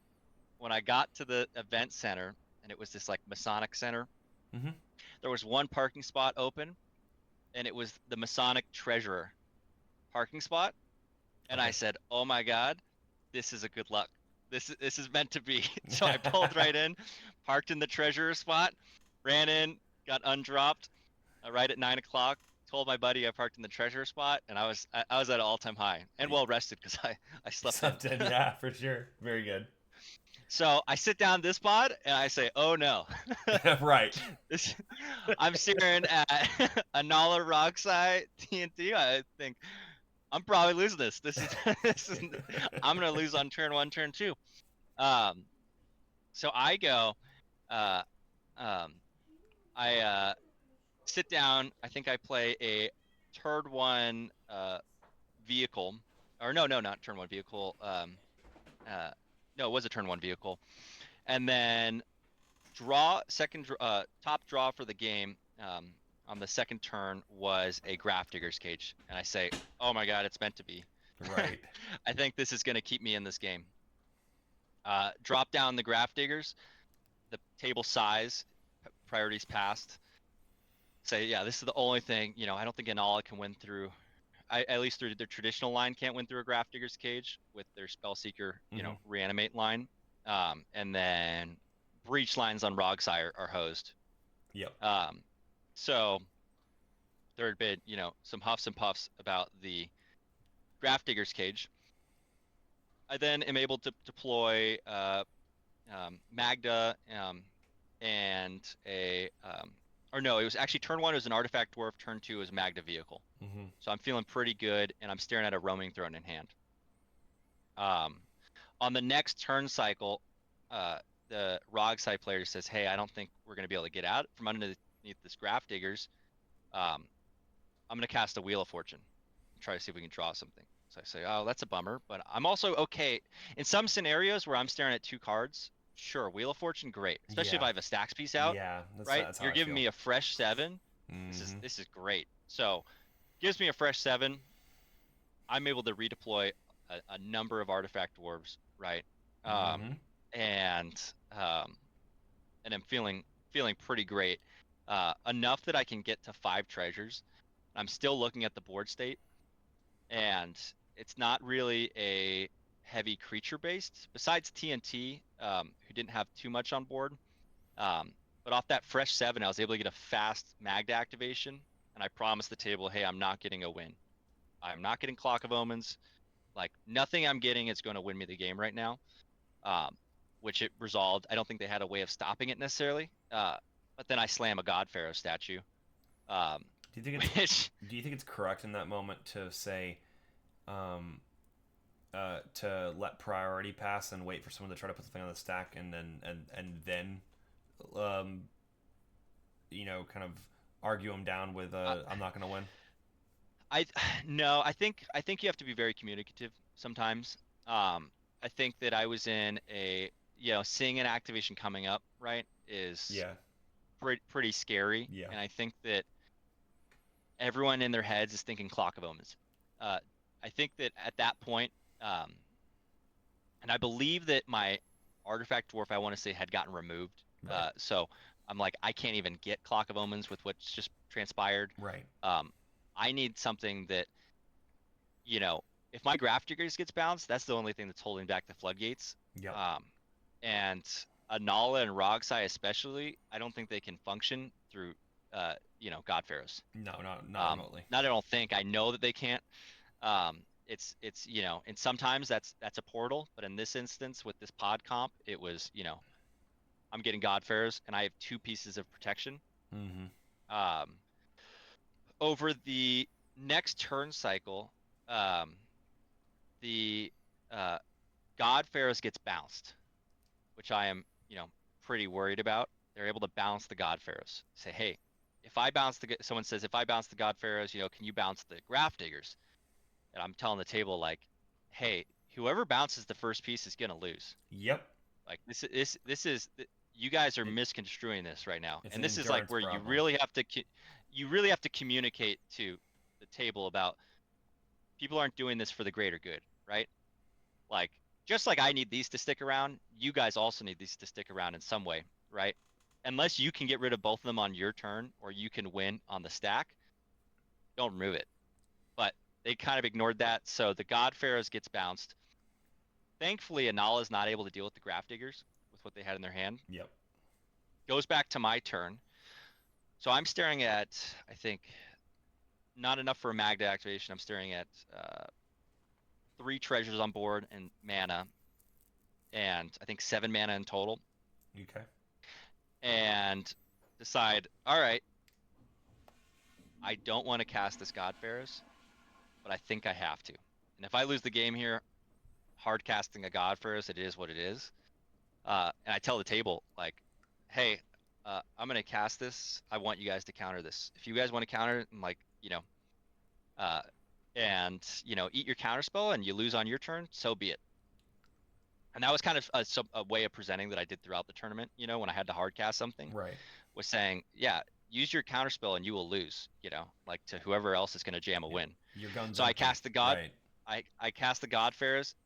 It turned out the only piece of interaction that was on the board was the Rog Sai had a pact, um, but they would have had to crack treasures to cast this pact off like a Ragavan, and they end up passing priority. No one else had any interaction. The God Pharaoh stuck again. Nice. So I'm like, oh, this is great. And the Rog goes back after casting it. Rog Sai on his turn goes, all right, guys. I'm going to use all my mana to attempt to do this, and hopefully we can get Magda's win cons out of the game. I go, I don't know what this is. And he goes, I'm going to cast a Wheel of Fortune. and then I'm gonna Flare of Dupe it, sacking my Ragavan. I'm gonna cast 2 Wheel of Fortunes. That's awesome. That's a truly like, stupendous play, honestly. Wild play. And I'm actually a little scared, right? Right. It's like we now have all these tools to get things out of our graveyards, but if there is a specific combination of cards that hit the graveyards, I might be SOL. Yeah, you might not have Agathos, right? Yeah. So luckily, the first one hits some cards, nothing too crazy. Drawn to the second 7, and I see Clock of Omens. Oh Like no, Clock of buddy. Omens and an Artifact Dwarf, and I'm like, well, I have a God Pharaoh's down. He just tapped out. Oh So no. it goes Anala. I think he swings at TNT with a Ragavan, top decks a Rhystic Study, and then casts out 5 mana for a Rhystic Study. And I Beautiful. go, all right, this is great. Everyone's tapped out. I'm gonna cast this Artifact Dwarf. Yep, no one can counter. I'm gonna cast this Godfarist or this Clock of Omens hard cast. Great, and then proceed to win. Nice. Yeah. Good job, buddy. That's a phenomenal game. Let's move on to 7. Yeah. So we have Kinnan, Sisay, Rogsai, and then you on Magda in 4th seat, and about 1 billion cards you like. I love all the cards in this game. This was a pod. If there was ever a Grafdigger's Cage pod, this is Shoot. it. This How you this got pod. Grafdigger's Cage in as many games as you did is wild. Well, if you'll see one card to the right of Goblin Engineer, Yeah. or one card to the right of Grafdigger's Cage being Goblin Engineer. That's how you get it. Yeah, it's fair. That's like running 2 Grafdiggers in the deck, right? Yeah. So I look at this pod and I say, I actually hate playing in Sisay. I don't know. It just always feels like a rough matchup. If I can't stick a portal down, like people for some reason, I mean, I understand it, but they fear Magda a little more than they fear Sisay. And I feel like Sisay is just, it's one and the same, you know?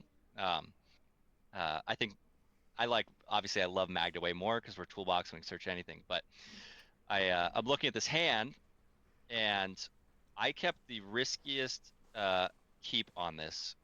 My opening was I'm looking at an Ancient Tomb, a Soul Ring, a Chalice, a Goblin Engineer, Curse Mirror, Magda, and Untimely Malfunction. So no red source. No red source. And Jesus. yeah, this was a terrifying keep, but I'm gonna play the odds game, and I need to win to get in, right? Yeah. I didn't even know if the win would get me in, but said if I lose, I lose. It is what it is. It's the last round. I think this hand could do a lot if I hit a red source. Kinnan had a good start, like mana vault into Grim. Sisay, which ended up helping out a ton, puts a turn 1 Rule of Law effect. The 1 white, 1 non-creature per turn. Which thankfully, yeah, Deafening Silence. Which kind of hoses a little bit of my turn 1, right? If I wanted to get out either a Chalice on 1, or play the Soul Ring and Chalice.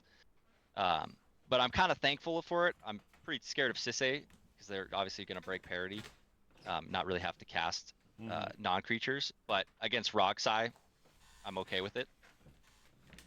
Comes back to me, and my top card I hit is a Chromox. Nice. And I say, it is what it is. This is great. So I go, I go Chromox, play out. It's Chromox. I actually pitched the Untimely Malfunction. Ancient Tomb, tap for Magda the Hordemaster. Just scared of Orcish Bowmasters, to be honest.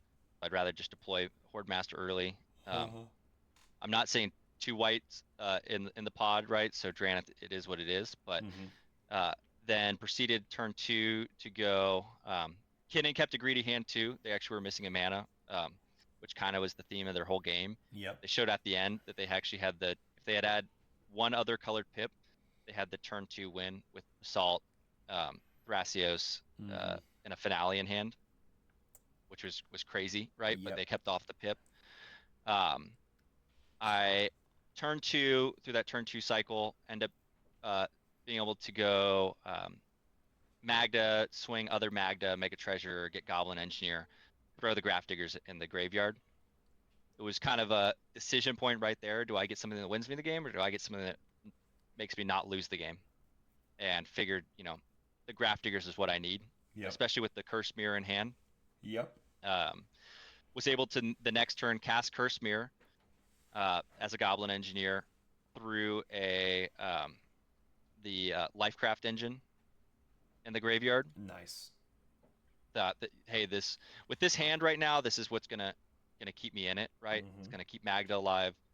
I have the Graph Diggers out, right? And I think I can start doing loops with Goblin Engineer tutors. Obviously can't get creatures, but I think that this is what's gonna do it for me. You just keep getting more vehicles. You got Lifecraft first, and that's a great thing, is that you can just literally wait until you can literally just turn it, and you get another Robo-Dwarf every turn. Exactly.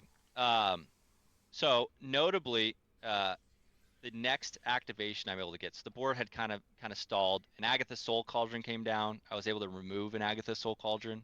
I believe I drew like a Siege Smash, which was just amazing against an Agatha Soul Cauldron, right?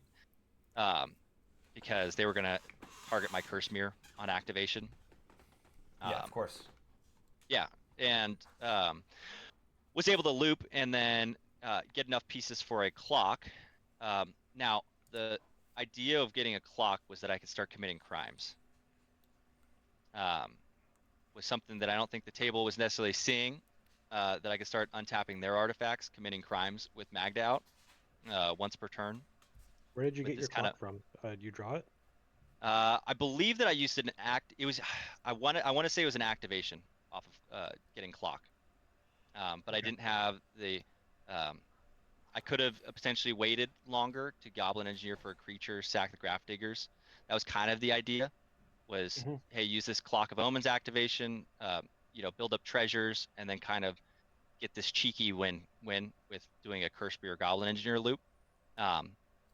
But the idea was, hey, looking at the math, said by my next turn, I'll hit another 5 treasures off of committing crimes. I think I was sitting on 2, and on their turns, I go up 1 each time, which felt really good. I don't think they saw it necessarily. Was your Lifecraft dead at this point? The Lifecraft had gotten Besaged back to the graveyard, which was also, I could have gotten it back with that Goblin Engineer. I believe off the activation, Kraken to go get clocked, that guy had gotten Besaged. But I have Goblin Engineer, so it was like, all right, you slowed me down a little bit, but it's not too big of an issue. Big play, actually. There's a Deafening Silence, and it's revealed that there's not counter spells necessarily at the table that can deal with a Thassa's by Rog.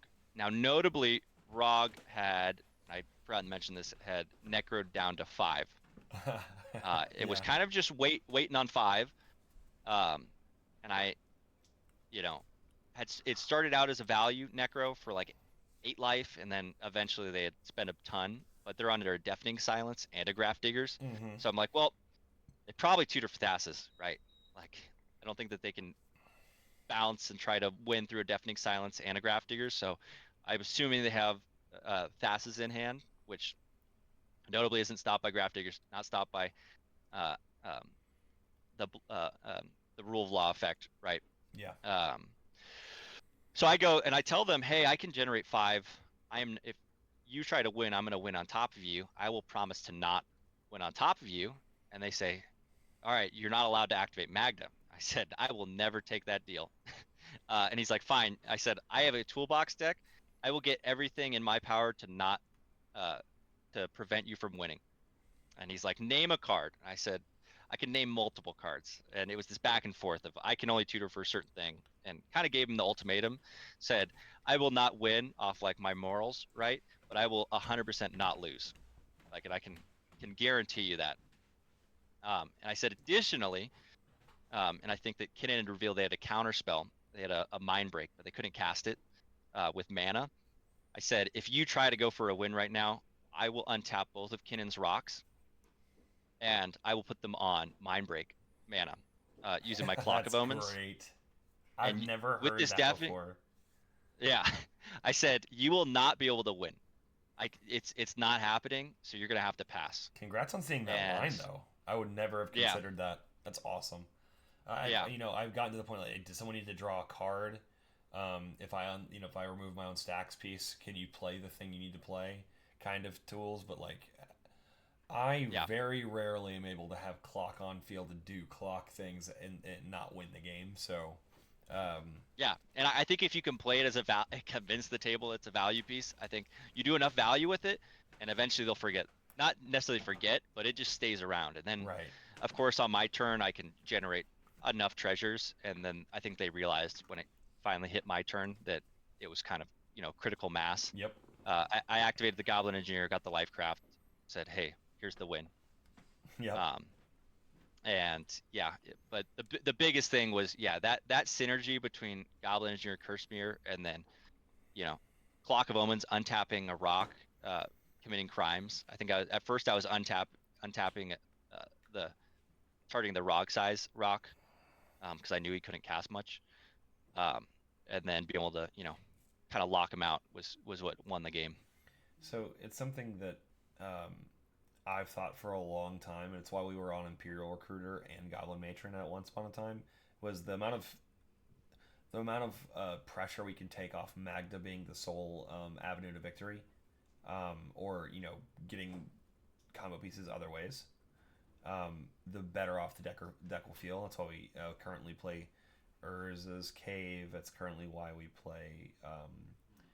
That's why we did play Engineer, and now we're back on it.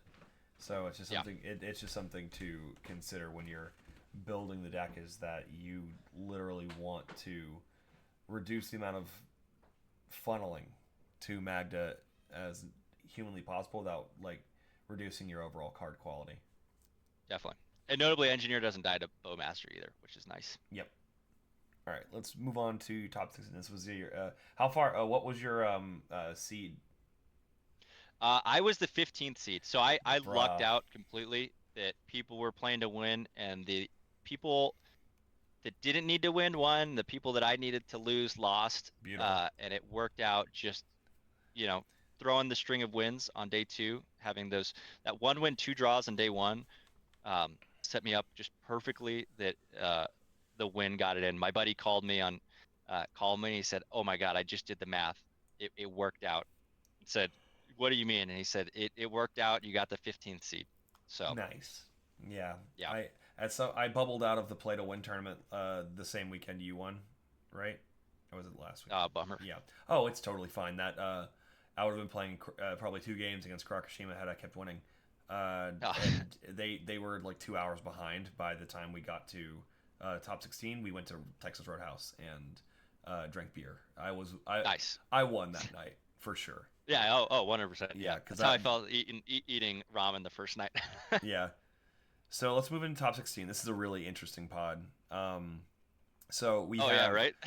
this is Garuda, the 6 mana Dimir even clone deck, Clone Storm, Yep. Animar, which does Animar things, and then Bloodpod, Timnatana, and then you in 4th seed. That's gotta suck, buddy. I'm sorry. This is a horrific pod. I hated it. I looked at this pod and said, "All right, this is where it ends. This is a good run, but this is the kind of pod I hate to see. Yeah. And I'm staring at it right in the face. Also considering that the Garuda was the number 2 seed going in. Oh shit. Yeah, that guy. The They guy that already had plays. I'm certain I know of this player. The Garuda guy is an insane player. Yeah. And yeah, so this is an interesting one. Yeah, go for it. So turn one, and Garuda goes, "I'm not going to play anything." And actually, I guess to preface this, before even turn one, like pre-game conversations, the player had started deflecting a lot, saying, "Hey, I have this trash deck. I don't know how I got here." I'm like, all right, I didn't expect to have these kind of conversations. You know, we all see it in tournaments. People try that strategy. 290? 290 guy? Uh, Really? yeah. Yeah, and I'm like, yeah, he's number 2 seed overall. I'm like, all right, this kind of is strategy opening, whatever. I was a little irked by it, but okay. He goes, turn 1, I'm not playing anything. Discard down to hand size. Discard a Hoarding Broodlord. That's funny. And the table goes, oh no. And I'm thinking, well, I'm losing. That's I don't- awesome line to set up though. yeah, right. Yeah, the turn 1 Entomb. Uh, Animar gets out of Dork. Uh, Timnatana, I think they got out a Dork also. Comes to me, I play out a vehicle. I say, I'm looking at a hand. I think it was a keep of Ancient Tomb, Land, Dwarven Blood Boiler, uh, Dwarf, and an Abrade. Nice. Gyruda goes, all right, I'm gonna play a land, then plays a Mox Diamond, and then taps the land for a Blood Chief's Ascension. And I'm like, this is what the deck does. One of its win, right? It's milling. We're all gonna die to a Blood Chief. Okay. Animar casts Animar. Timnatana, they play out uh, creatures and enchantments can't be countered creature. Allosaurus? No, Destiny Spinner. Not out. Destiny Spinner. Comes to me. As this is going on, the still same kind of table talk of deflecting is going on because I kind of try to tell, hey guys, this Blood Chief's scary. We got to play responsibly, right? And the still same, hey, my deck's bad, all this stuff. Comes to my turn. I go, all right, hey, upkeep, I'm going to put a pause to the game state right now. And everyone goes, what? And I turn to the Gyruda player across from me. I say, you're going to stop this deflecting right now. I said, this is not going to go on for the rest of the game. We are all good players. We all have built good decks, and we all incorporated good cards. We're all threats, and let's proceed with this game responsibly, and we're going to play a good game of Magic. And I think that caught him off guard. I think that caught the whole pod off guard. You know, I don't think it's usually. I had a very similar experience in round 3 of Plato when I was like, someone like really overextended with interaction against me, and then tried to leverage that as if they had interaction the next turn to keep me from attacking. And I was like, we're not going to play this game where you're going to bluff me, you're going to show me the card, or we're not going to. Our conversation is going to end here if you're not going to show me the interaction to stop me from doing the thing. We don't have to, like, the dance. It's a little weird sometimes. Yep. And I think that kind of setting the tone right there helped. It put weight behind my words for the rest of the game, which I'm not saying that like everyone, it was really kind of a situational thing, but I think it played a big part in what happened this game. Yeah. So I'm looking at my hand, and I go, yeah, my hand's pretty cracked. I go, all right, I'm gonna play Magda out. I'm gonna crew Magda. My top deck was a Lotus Petal. Oh. Cast Beautiful. Lotus Petal. Crack, use my treasure. Cast Dwarven Blood Boiler. Tap Dwarven Blood Boiler. Yep. Play a 1-drop dwarf. Tap that 1-drop dwarf. Play another 1-drop dwarf. Tap that 1-drop dwarf. Play another 1-drop dwarf. 5 dwarves. Turn 2. And what you And got? What you got? I have a Naya plus. Yeah. I have a red floating and a colorless. And at that moment, I go, all right, Animar, you're going to show me your hand right now. And he goes, what? And I say, I'm about to blast Animar off this board. And he goes, excuse me. And I say, yeah, you're going to show me your hand right now, or I'm going to show you this card. This could deal with something else. And I show him in a braid. Yep. Slide him in a braid. And I point at the Mox Diamond. Right. And I say, if you don't, in the next 5 seconds, show me your hand, I'm blowing up Animar. And he goes, here's my hand. Good God. Shows me his hand. And I'm like, oh my God, I can't believe I'm doing this right now, right? That's amazing. Shows me his, yeah. And I'm like, I have a floating mana. I can't use this on his turn, right? And he just entombed. His turn 1 was a Tomb Hoarding Broodlord. Right. And I'm afraid of like an Animate Dead, Necromancy. It sounds really greedy. But I need to see if Animar has interaction. I need to see if their board's scary, right? If they show a potential win in hand, right? Then like I've got to communicate that to the board, right? And I think the threat Animar can't win with Animar not out, right? Like that's Not really. it's built to do a certain thing. And after the game they said I've never seen a Magda player like be that assertive and just like force them to show me their hands. And in my mind, it's this abrade is 1 red, does 3 damage to target creature, target player reveals their hand. That's a pretty good that's a pretty good rate on that spell. Yeah. Yeah. Holy shit. Shows me his hand, only has creatures. Say, okay, we're not surviving Gyruda's turn in my mind. And so I just fire off the abrade right there. I target the Mox Diamond. Of course. I don't know what's in your hand, Gyruda, but have fun, right? He goes, um, responds with a Vamp Tutor. Say, okay, well that's scary. Notably, I mentioned the pod not to pay into a Blood Chief Ascension. I tapped an Ancient Tomb this turn, so I definitely paid into a Blood Chief Ascension. Yeah. But like that's what I had to do. And I ended up removing his piece anywhere, so I thought it was fair. He is able to obviously reanimate the Hoarding Broodlord, sacrifice, get mana to cast Gyruda, and flips into a copy of Gyruda. Yeah. Off of Sakashima, and I said, yeah, I know this is probably Gyruda copy chain, right? Mm-hmm. And then his next flip is Phyrexian Metamorph, which I thought was going to be a Gyruda, but yet it enters a Magda, which I was like, that's interesting, but also tells me you don't have any other mana, right? Notably, as the game goes along, pivotal point, at one point there's a miss trigger on a Blood Chief that was going to go to 3. Oh no. It goes to Animar's upkeep. Gyruda says, hey, my Blood Chief's on 3. And I instantly, and for these top 16 matches, the judge is right there. Yep. And I lean over the judge and I say, I want to confirm that's a miss trigger and no counter should be put on that card. And they read the card, it says may. They say, yep. You got Okay, Pod agrees. Done. Yep. No, 2 counters. I say, Pod, and notably on the Gyruda's turn that it was supposed to go up on this turn cycle, he had removed Magda off Orcish Bowmasters.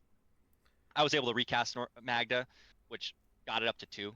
So I'm right now the only one feeding it. That's really odd, actually, because I ran into a situation at Plato where the head judge, or the only judge, but the judge was like on a missed trigger because of multiplayer. Failure to maintain board state. It's a failure to maintain board state on a mandatory trigger, but on a May trigger, if it's a beneficial trigger, it's always skipped. Yeah, and that's what they said, and they had mentioned something along that lines. Okay. I think they used slightly different language. Yeah. They wanted confirmation of the pod, but because it was a beneficial trigger. Yeah. But notably, for whoever's watching this or listening, like it's up to you to. And luckily, my play group is really good with triggers and maintaining board states. But you can't let those things slide, especially in a tournament. It's like if it has the word may, like do not remind your opponents. Nope. Like when it matters, remind them. Yep. And that's and that's something I want to mention, that if you practice as if you're playing a tournament in a friendly manner and you talk about plays that are mistakes, jovially and not with like the intent to shark your friends, I guess. One, you'll get more comfortable maintaining board state. 2, Yep. You'll get less mentally frustrated by missing triggers, and it won't tilt you off the face of the planet. And 3, you won't feel like the asshole by denying someone a missed trigger or not reminding them, because their failure to it'll shift your brain around playing the game as like the social aspect is there on top of the game, but playing the game itself isn't the social aspect, so you can play the game to win. Definitely. Most definitely. So continue with your. I just thought it was a useful tidbit. Yeah. No. Definitely. So there was recast Magda. Gyruda had missed her trigger. Goes to Animar. Animar is actually getting a pretty scary board state. Yep. It's kind of thing. I don't deal with Animar. It Animar starts snowballing a little bit. Yep. There is a pivotal point where Animar says, "Hey, I'm gonna cast Tutors Up for a Null Drifter." Yeah. Wild, right? Says I'm gonna cast a Null Drifter. Blood Pod says, and it had been revealed that he had a Con Sphinx in hand also. He says, "I will let the Null Drifter resolve if you do not cast your Con Sphinx." Doesn't put it, and Animar says, "Fine, sounds good." Notably, did not put a timing restriction on not casting. Just says, you're not casting this. As the table goes around, we're very responsible, like double blocking to prevent double Gyrudas that are swinging because there's a Sakashima copy. Of course. We are doing everything we can. Animar at one point had copied the Orcish Bowmaster, killing Gyruda's Orcish Bowmaster. Tim Natana had copied that Orcish Bowmaster. At this time, Animar actually has a Spell Skite out. And I was able to talk Animar out of Spell Skiting, losing life, triggering Blood Chief Ascension to just have their Orcish Bowmasters get shot and die. Yep. Which is like crazy, right? But Yeah. like, I'm terrified of like this. I am terrified of Gyruda on Blood Chief Ascension Right. on 3. And like we put so much effort in it not getting to 3 that it would suck to just lose to it. Right? Now, agreements have been made. We keep walking through the process. I'd had to use some mana to recast Magda, but I'm able to go up on treasures, and by Animar's next turn, I have an activation. Doesn't really do anything with my board state at the time. I had a professional Facebreaker out that helped me get there. Mm-hmm. Animar goes, "All right, upkeep, I'm gonna Worldly," and I go, "If you Worldly for anything scary, you're done for." Like, I'm gonna get something that deals with you. And then he's like, "What gets through a spell Skype?" And in my head, I'm like, "That's a great question." And I'm thinking, I'm like, I've got to get, and he had like 6 creatures on board, so a portal doesn't do it. But in my head, I'm like, I've got to get something that would disrupt his board state, stop the loop. In my head, I'm thinking of a damping sphere, because Animar is about reducing the cost, so a damping sphere might net neutral that, so your loop is not generating anything, right? Yeah. Where you might not necessarily have the mana to keep recasting. Right. It potentially doesn't work, right? I'm not sure if Animar actually plays through that. But I present it to Animar in the way that if you get something sketchy that scares me, your board state's done. You're not playing the rest of the game. He goes, "All right, how about I tutor for an Imp Recruiter?" I say, "How about you just tutor for the thing that Imp Recruiter gets? Because that's also very scary." And he goes, "All right, I will just," and this is a big back and forth talk, it's top 16, so have a little bit of time. He goes, "Fine, I'm gonna get it to Shauna's Tidebinder." I say, Nice. "Oh no." Say, "Can't get that." Not that one. Not that one. At this point, Gyruda shows me their hand, and I believe, I want to say, and there's 2 types of this card. It's the 2 mana Trick Bind. That may be Trick Bind. Trick Bind's 1 mana. No, Trick Bind's 2 mana. It's is it Hero's End? No. It is Trick Bind then. Yeah. 2 mana. Trick Bind's a split second one. Yeah. Yeah. So he shows me a Trick Bind, but he only has 1 mana up. And I go, "All right, I think we're fine." I say, "But Animar, if you tutor up that Tashana's, you're done for." And I'm like, "I got at least 2 things in my deck," and that's how I present it. I say, "I got at least 2 things that are gonna make you not happy." He says, "Okay, fine. I'm just gonna get the Imp Recruiter." I said, "Okay, as long as it's not, And I think he had been maybe tutoring Imp Recruitering for a Cloud of Fairies or something? way, Not Cloud of Fairies. maybe Cloud of Fairies, or a way of getting rid of Magda was my thought. Yeah. It was either that or something that puts a loop, right? Goes to cast the Imp Recruiter, and then Blood Pod goes, I'm gonna step in now. Aven Interrupter. Hilarious. interrupts the Impercruiter. Animar, a little frazzled, goes, all right, I'm going to cast Con Sphinx. And Bloodpod goes, oh no, you made a deal a while ago. You are not casting Con Sphinx. And we had to walk it back. And the guy held true to the deal because we let his spell resolve earlier, and didn't cast Con Sphinx. Passed the turn. Bloodpod had to cast a Timna. Yeah. And at this point, because they had blocked with some dwarves to hold off Gyruda, Mm-hmm. they're sitting on just a Badlands. And then I look at the board state and I see, hey, I'm at 5 treasures right now, with Professional Facebreaker and Dwarven Grunt. I'm gonna hit another 5 treasures. And the table goes, hey, we're gonna deal with you. Like, and I think it was they had nothing to deal with me. They say, don't get clock of moments. I say, fine, I will not get clock of moments. They're like, you have to name what you're getting. I say, I'm gonna get a Maskwood Nexus off my activation after combat. It'll make Professional Facebreaker a dwarf. They say, as long as you only get Maskwood Nexus. I say, fair. I crack for Maskwood Nexus. I say, I think I have this. Crack again, get Battered Golem. Battered Golem wins through a Spellskite. Yes, it I does. had also mentioned to them that Clock of Omens can't win through a Spellskite. Don't throw me into You that know, briar patch. Yeah, no, you got him. yeah. So there's the Maskwood. Hey, I'm gonna tap it, and get jiggy with it. And I already had the Maskwood out, so there was that.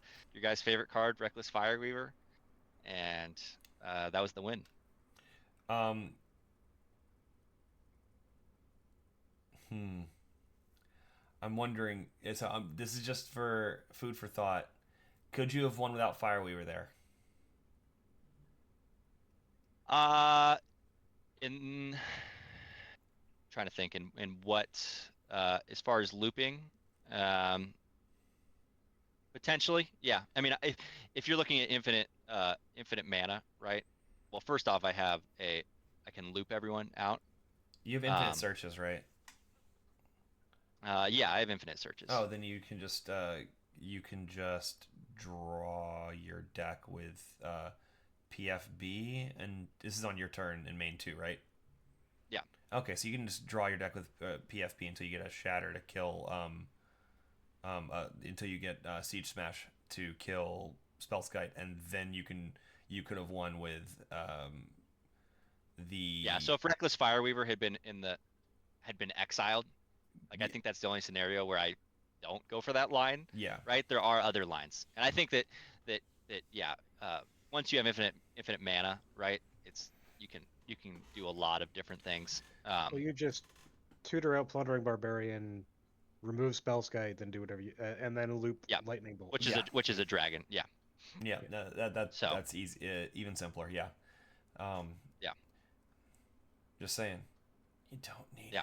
it. It's No, and it's so good. Yeah, I love that maybe card. against Rog. Maybe against Rog, it's good. And you know what's great? They just made a secret lair for it too, and it's so ugly. But Oh, I love that. I love that yeah, art. yeah, It's awful.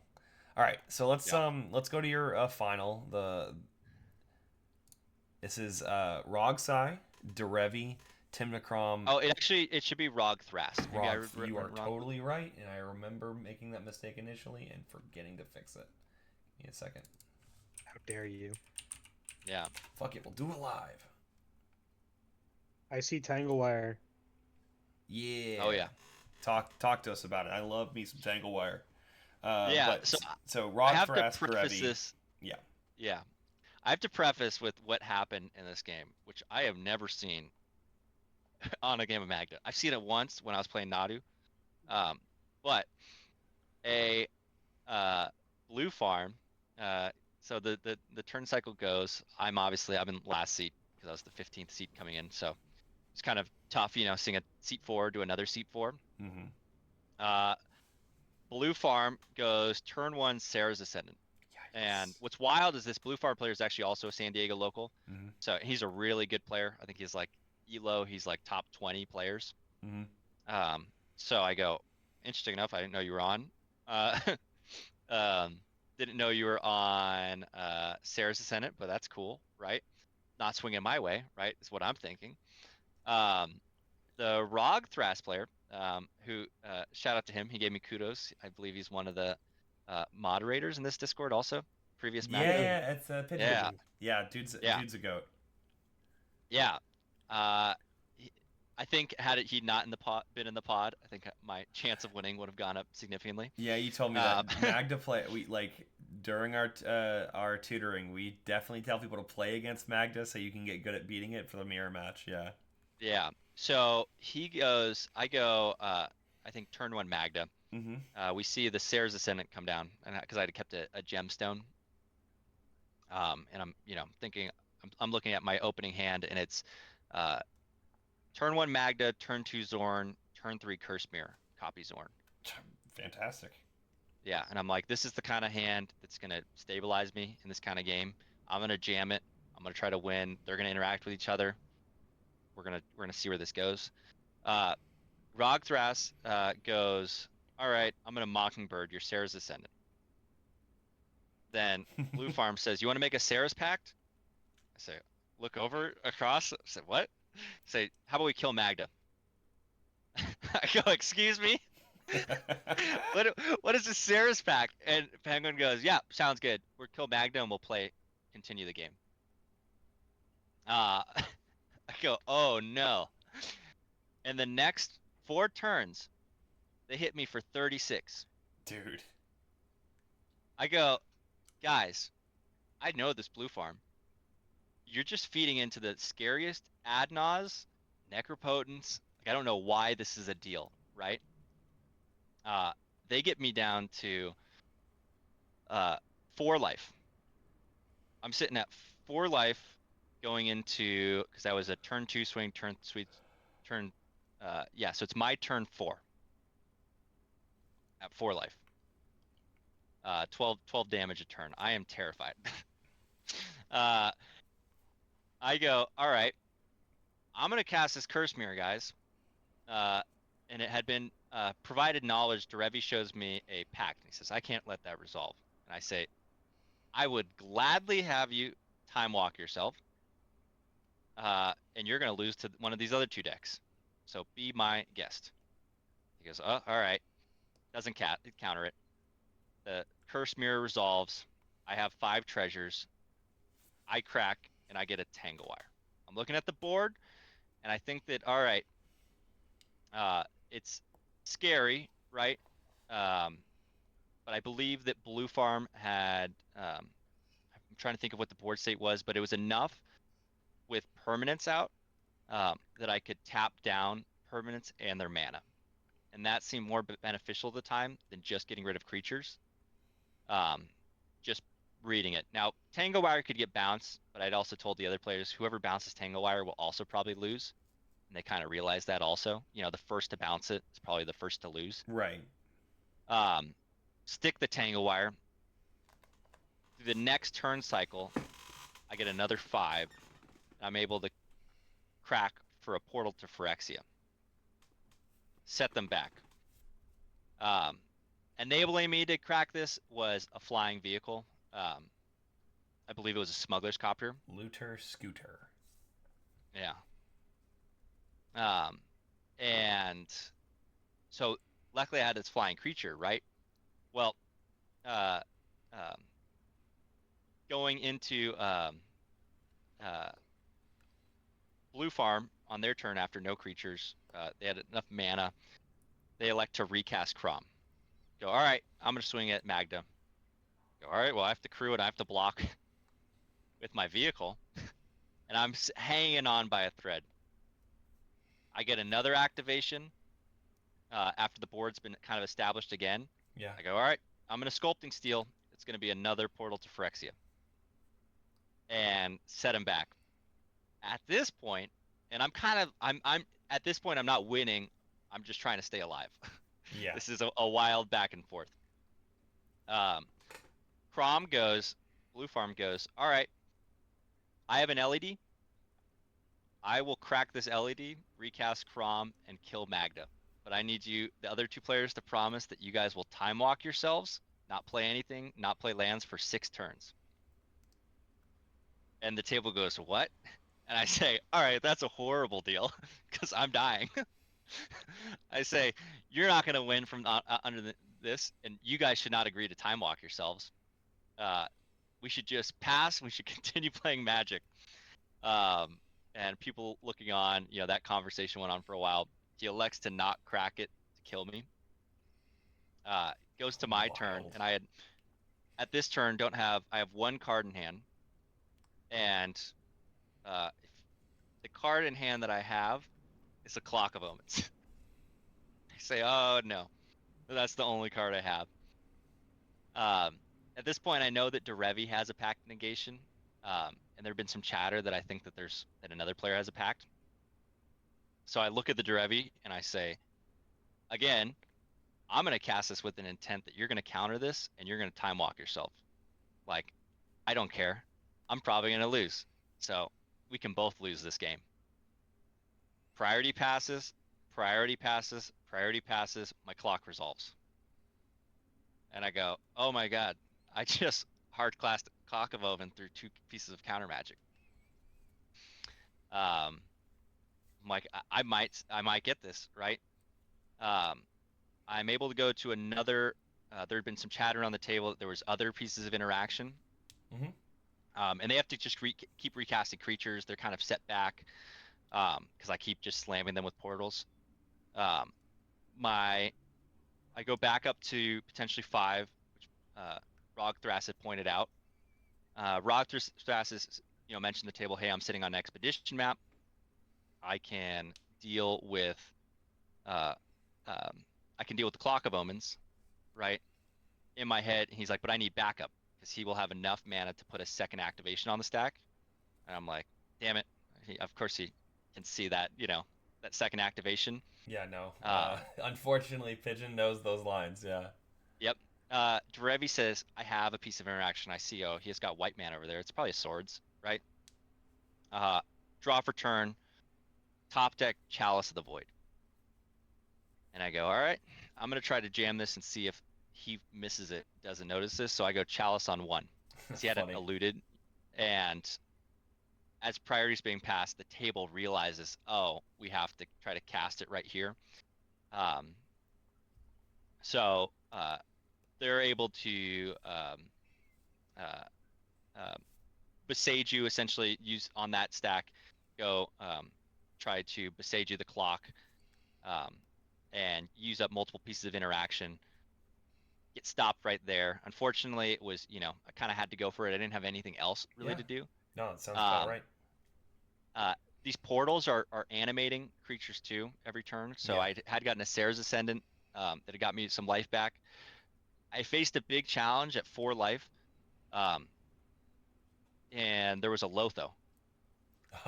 And yeah, it was the conundrum of, do I get a Lotho and die on a counter war and potentially be able to activate, right? Normally it's Lotho 10 times out of 10. easy. But I'm at 4 life. Notably, I ended up electing to get an Archivist of Ogma and a Mockingbird that was a flying blocker. And on my next turn cycle, I was going to get a Lotho when I could try to regain some life. Sure. Unfortunately, there was a next turn cycle. Derevi was able to, put a Grand Abolisher on the stack, had a 1 ring through all of this, and Derevi 1 ring is, that's the name of the deck. So they were able to get a number of pieces of interaction. Notably, I think the decision could have been to get an Archivist and a Lotho, anticipating that there was potentially going to be tutors. I think with Penguin at the table, he would have said, hey guys, no one jam, we'll just each cast 2 spells and we'll kill him, which was my worry. Had I not died to Lotho triggers, I think I could have potentially presented a win on the stack on this massive counter war. Yeah. Right? Right, because you could have activated after forcing the inflection point. Yeah. Yep. And notably too, Derevi, before they went for the win, they played I don't know if it's Linvala, it's a white flying creature that turns off all activated abilities of creatures. Yeah, that's Linvala. Keeper of Silence. Yep, which notably with their win con, it tapped down all my permanents, which actually hit me to 5 treasures. which I don't think that they anticipated, because I had one creature that I couldn't tap Mhm. because of summoning sickness, but there was a Linvala. So he opened up with a Linvala, and I said, Smart. So he "Oh, tried to do the that, same thing you did to turn off the win line. Or yep." yep, smart. And yeah, he had the win right there. So I think though that hindsight's 2020, but I think that since the pod's responsible, if that Lothar comes out, I just die to it. So couldn't have done too much. Being at 4 life and having responsible player kind of manage the board state um, is kind of I it mean, is what it is. But it it's was a great game nonetheless. it's a good yap to say I I run the Discord that this for this deck, and we need to do a Sarah's Pact and kill it, right? Like Yeah, that's a tool. That's absolutely yeah. a tool. When I Uh, take Loomer to a tournament, I'll do the exact same thing. I'll be like, I know how Magda wins, and that means you guys don't ever target the bear. yeah, So I'm and wondering if there was ever an opportunity for you to sculpting steel copy your cursed mirror to enter as another copy of Zorn and then just win. uh, there. I guess Because there you there would have potentially. needed two dwarves Right. untapped in addition to that happening. So there might have been like one opportunity, but if they had interaction, then yeah. Yeah, I think they had interaction. And this was all going through a uh, Penguin was pretty good about keeping up the expedition map. So it was pretty tough to try to jam it. I think the worry too is if I don't win, I have a Crom that Yeah, is yeah, yeah. swinging my way. It was like Exactly. this is turtle mode, But and that's I'm the gonna only try. like situation that I could think of with your board state where like I'm like, oh, this there may have been a position where you could go for something like that, but it Yeah, depends. If Pigeon had an expedition map the entire time for Talon Gates, like that wasn't happening. But yeah. But it was a wild game. Yeah, no, it was I've never been on my heels so much in a game. But stay alive was pretty wicked. Yeah. sounds like it was an at least a fun game. Yeah. Oh yeah, it was a fun game.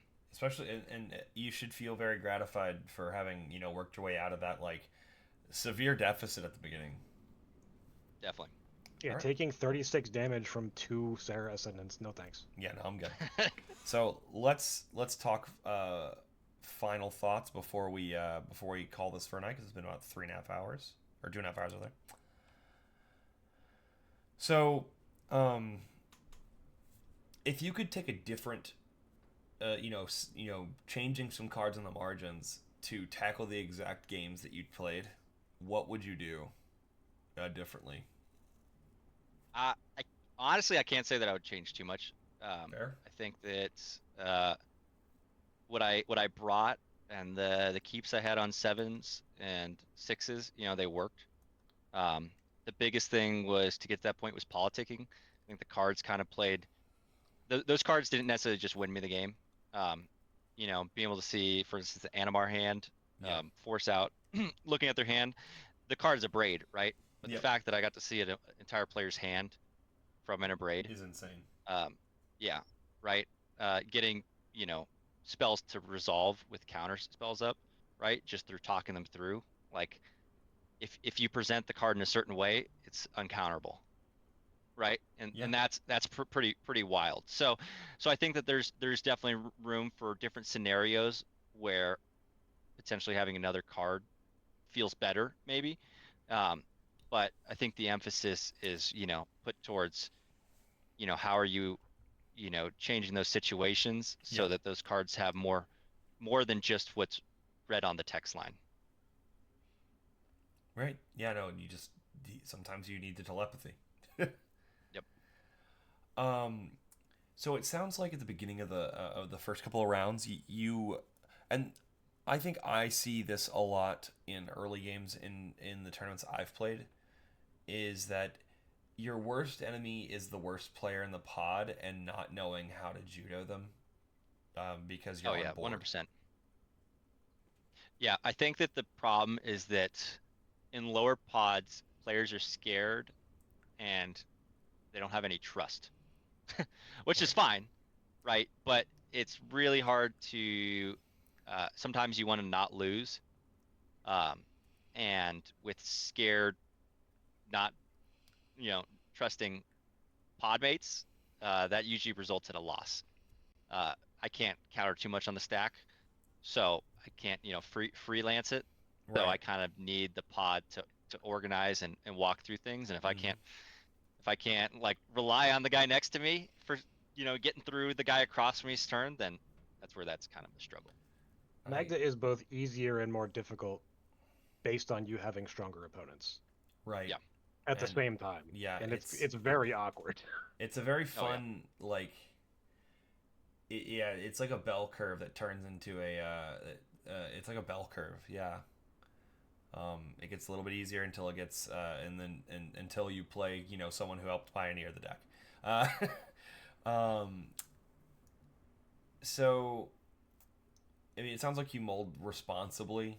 You Not always. I I swung for the moon. I kept a no red pip hand. okay? A, Aside from that one, playing which was playing your in win game. then? Yeah, yeah, yeah. But yeah. What I always like to say is it's tough. We don't have the liberty of card draw, right? We can't No. mull for Aristic or Yep. Mystic. I think people try to aggressive mulligan down, and it's Yeah. like, all right, what does your four cards do when Magda eats a Bowmaster, right?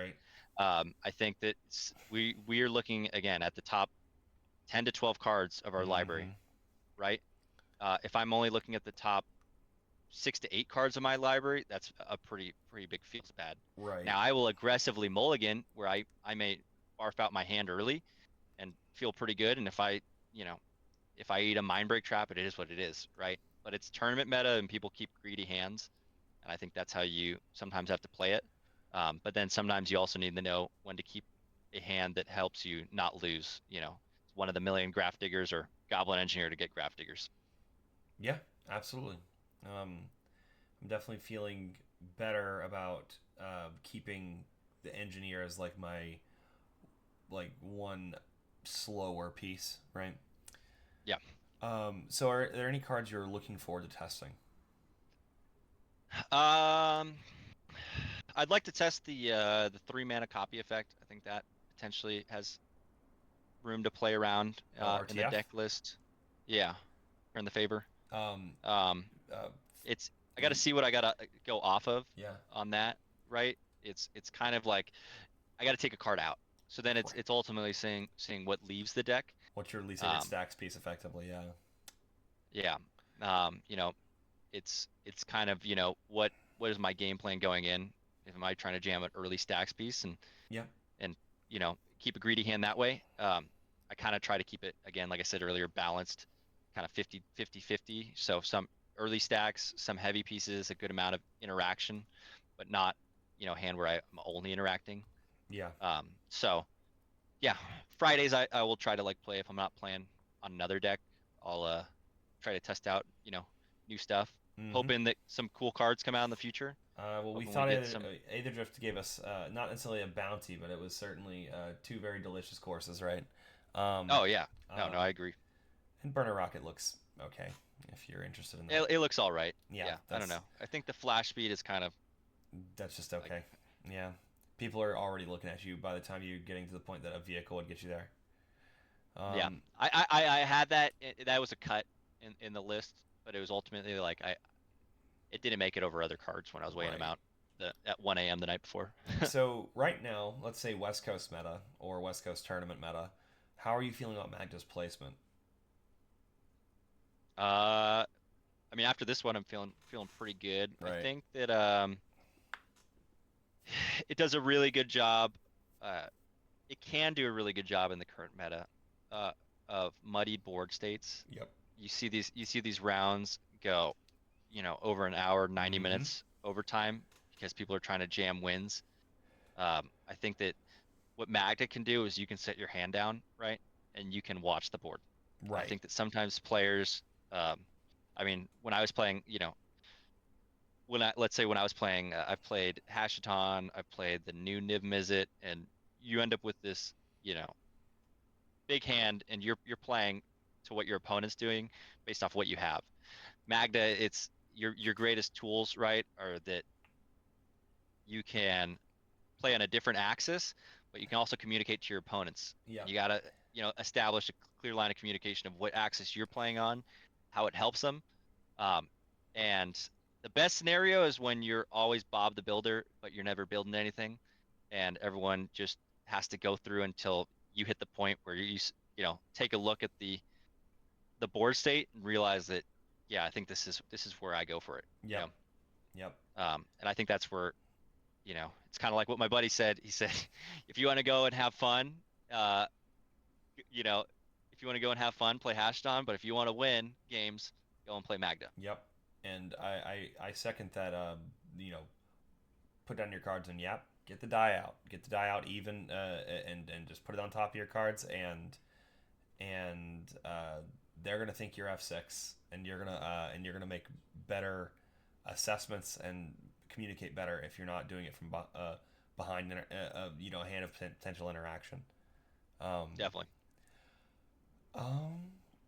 I think that's everything. I think we've covered a lot of ground, a lot of neat topics found their way into the presentation, just by happenstance. A lot of really useful information.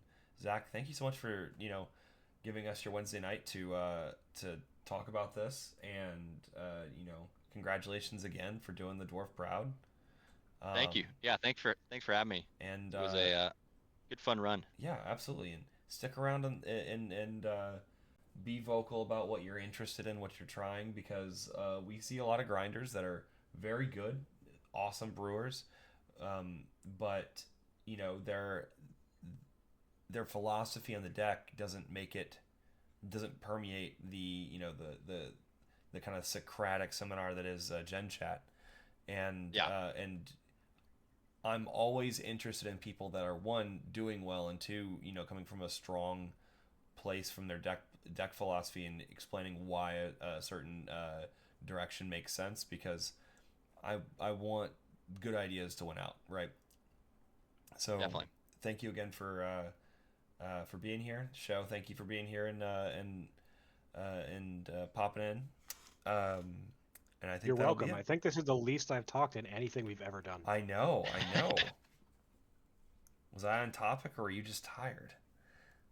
It could be a combination of things. That's true. All right. Well, thanks everyone for listening. Go mine some wins.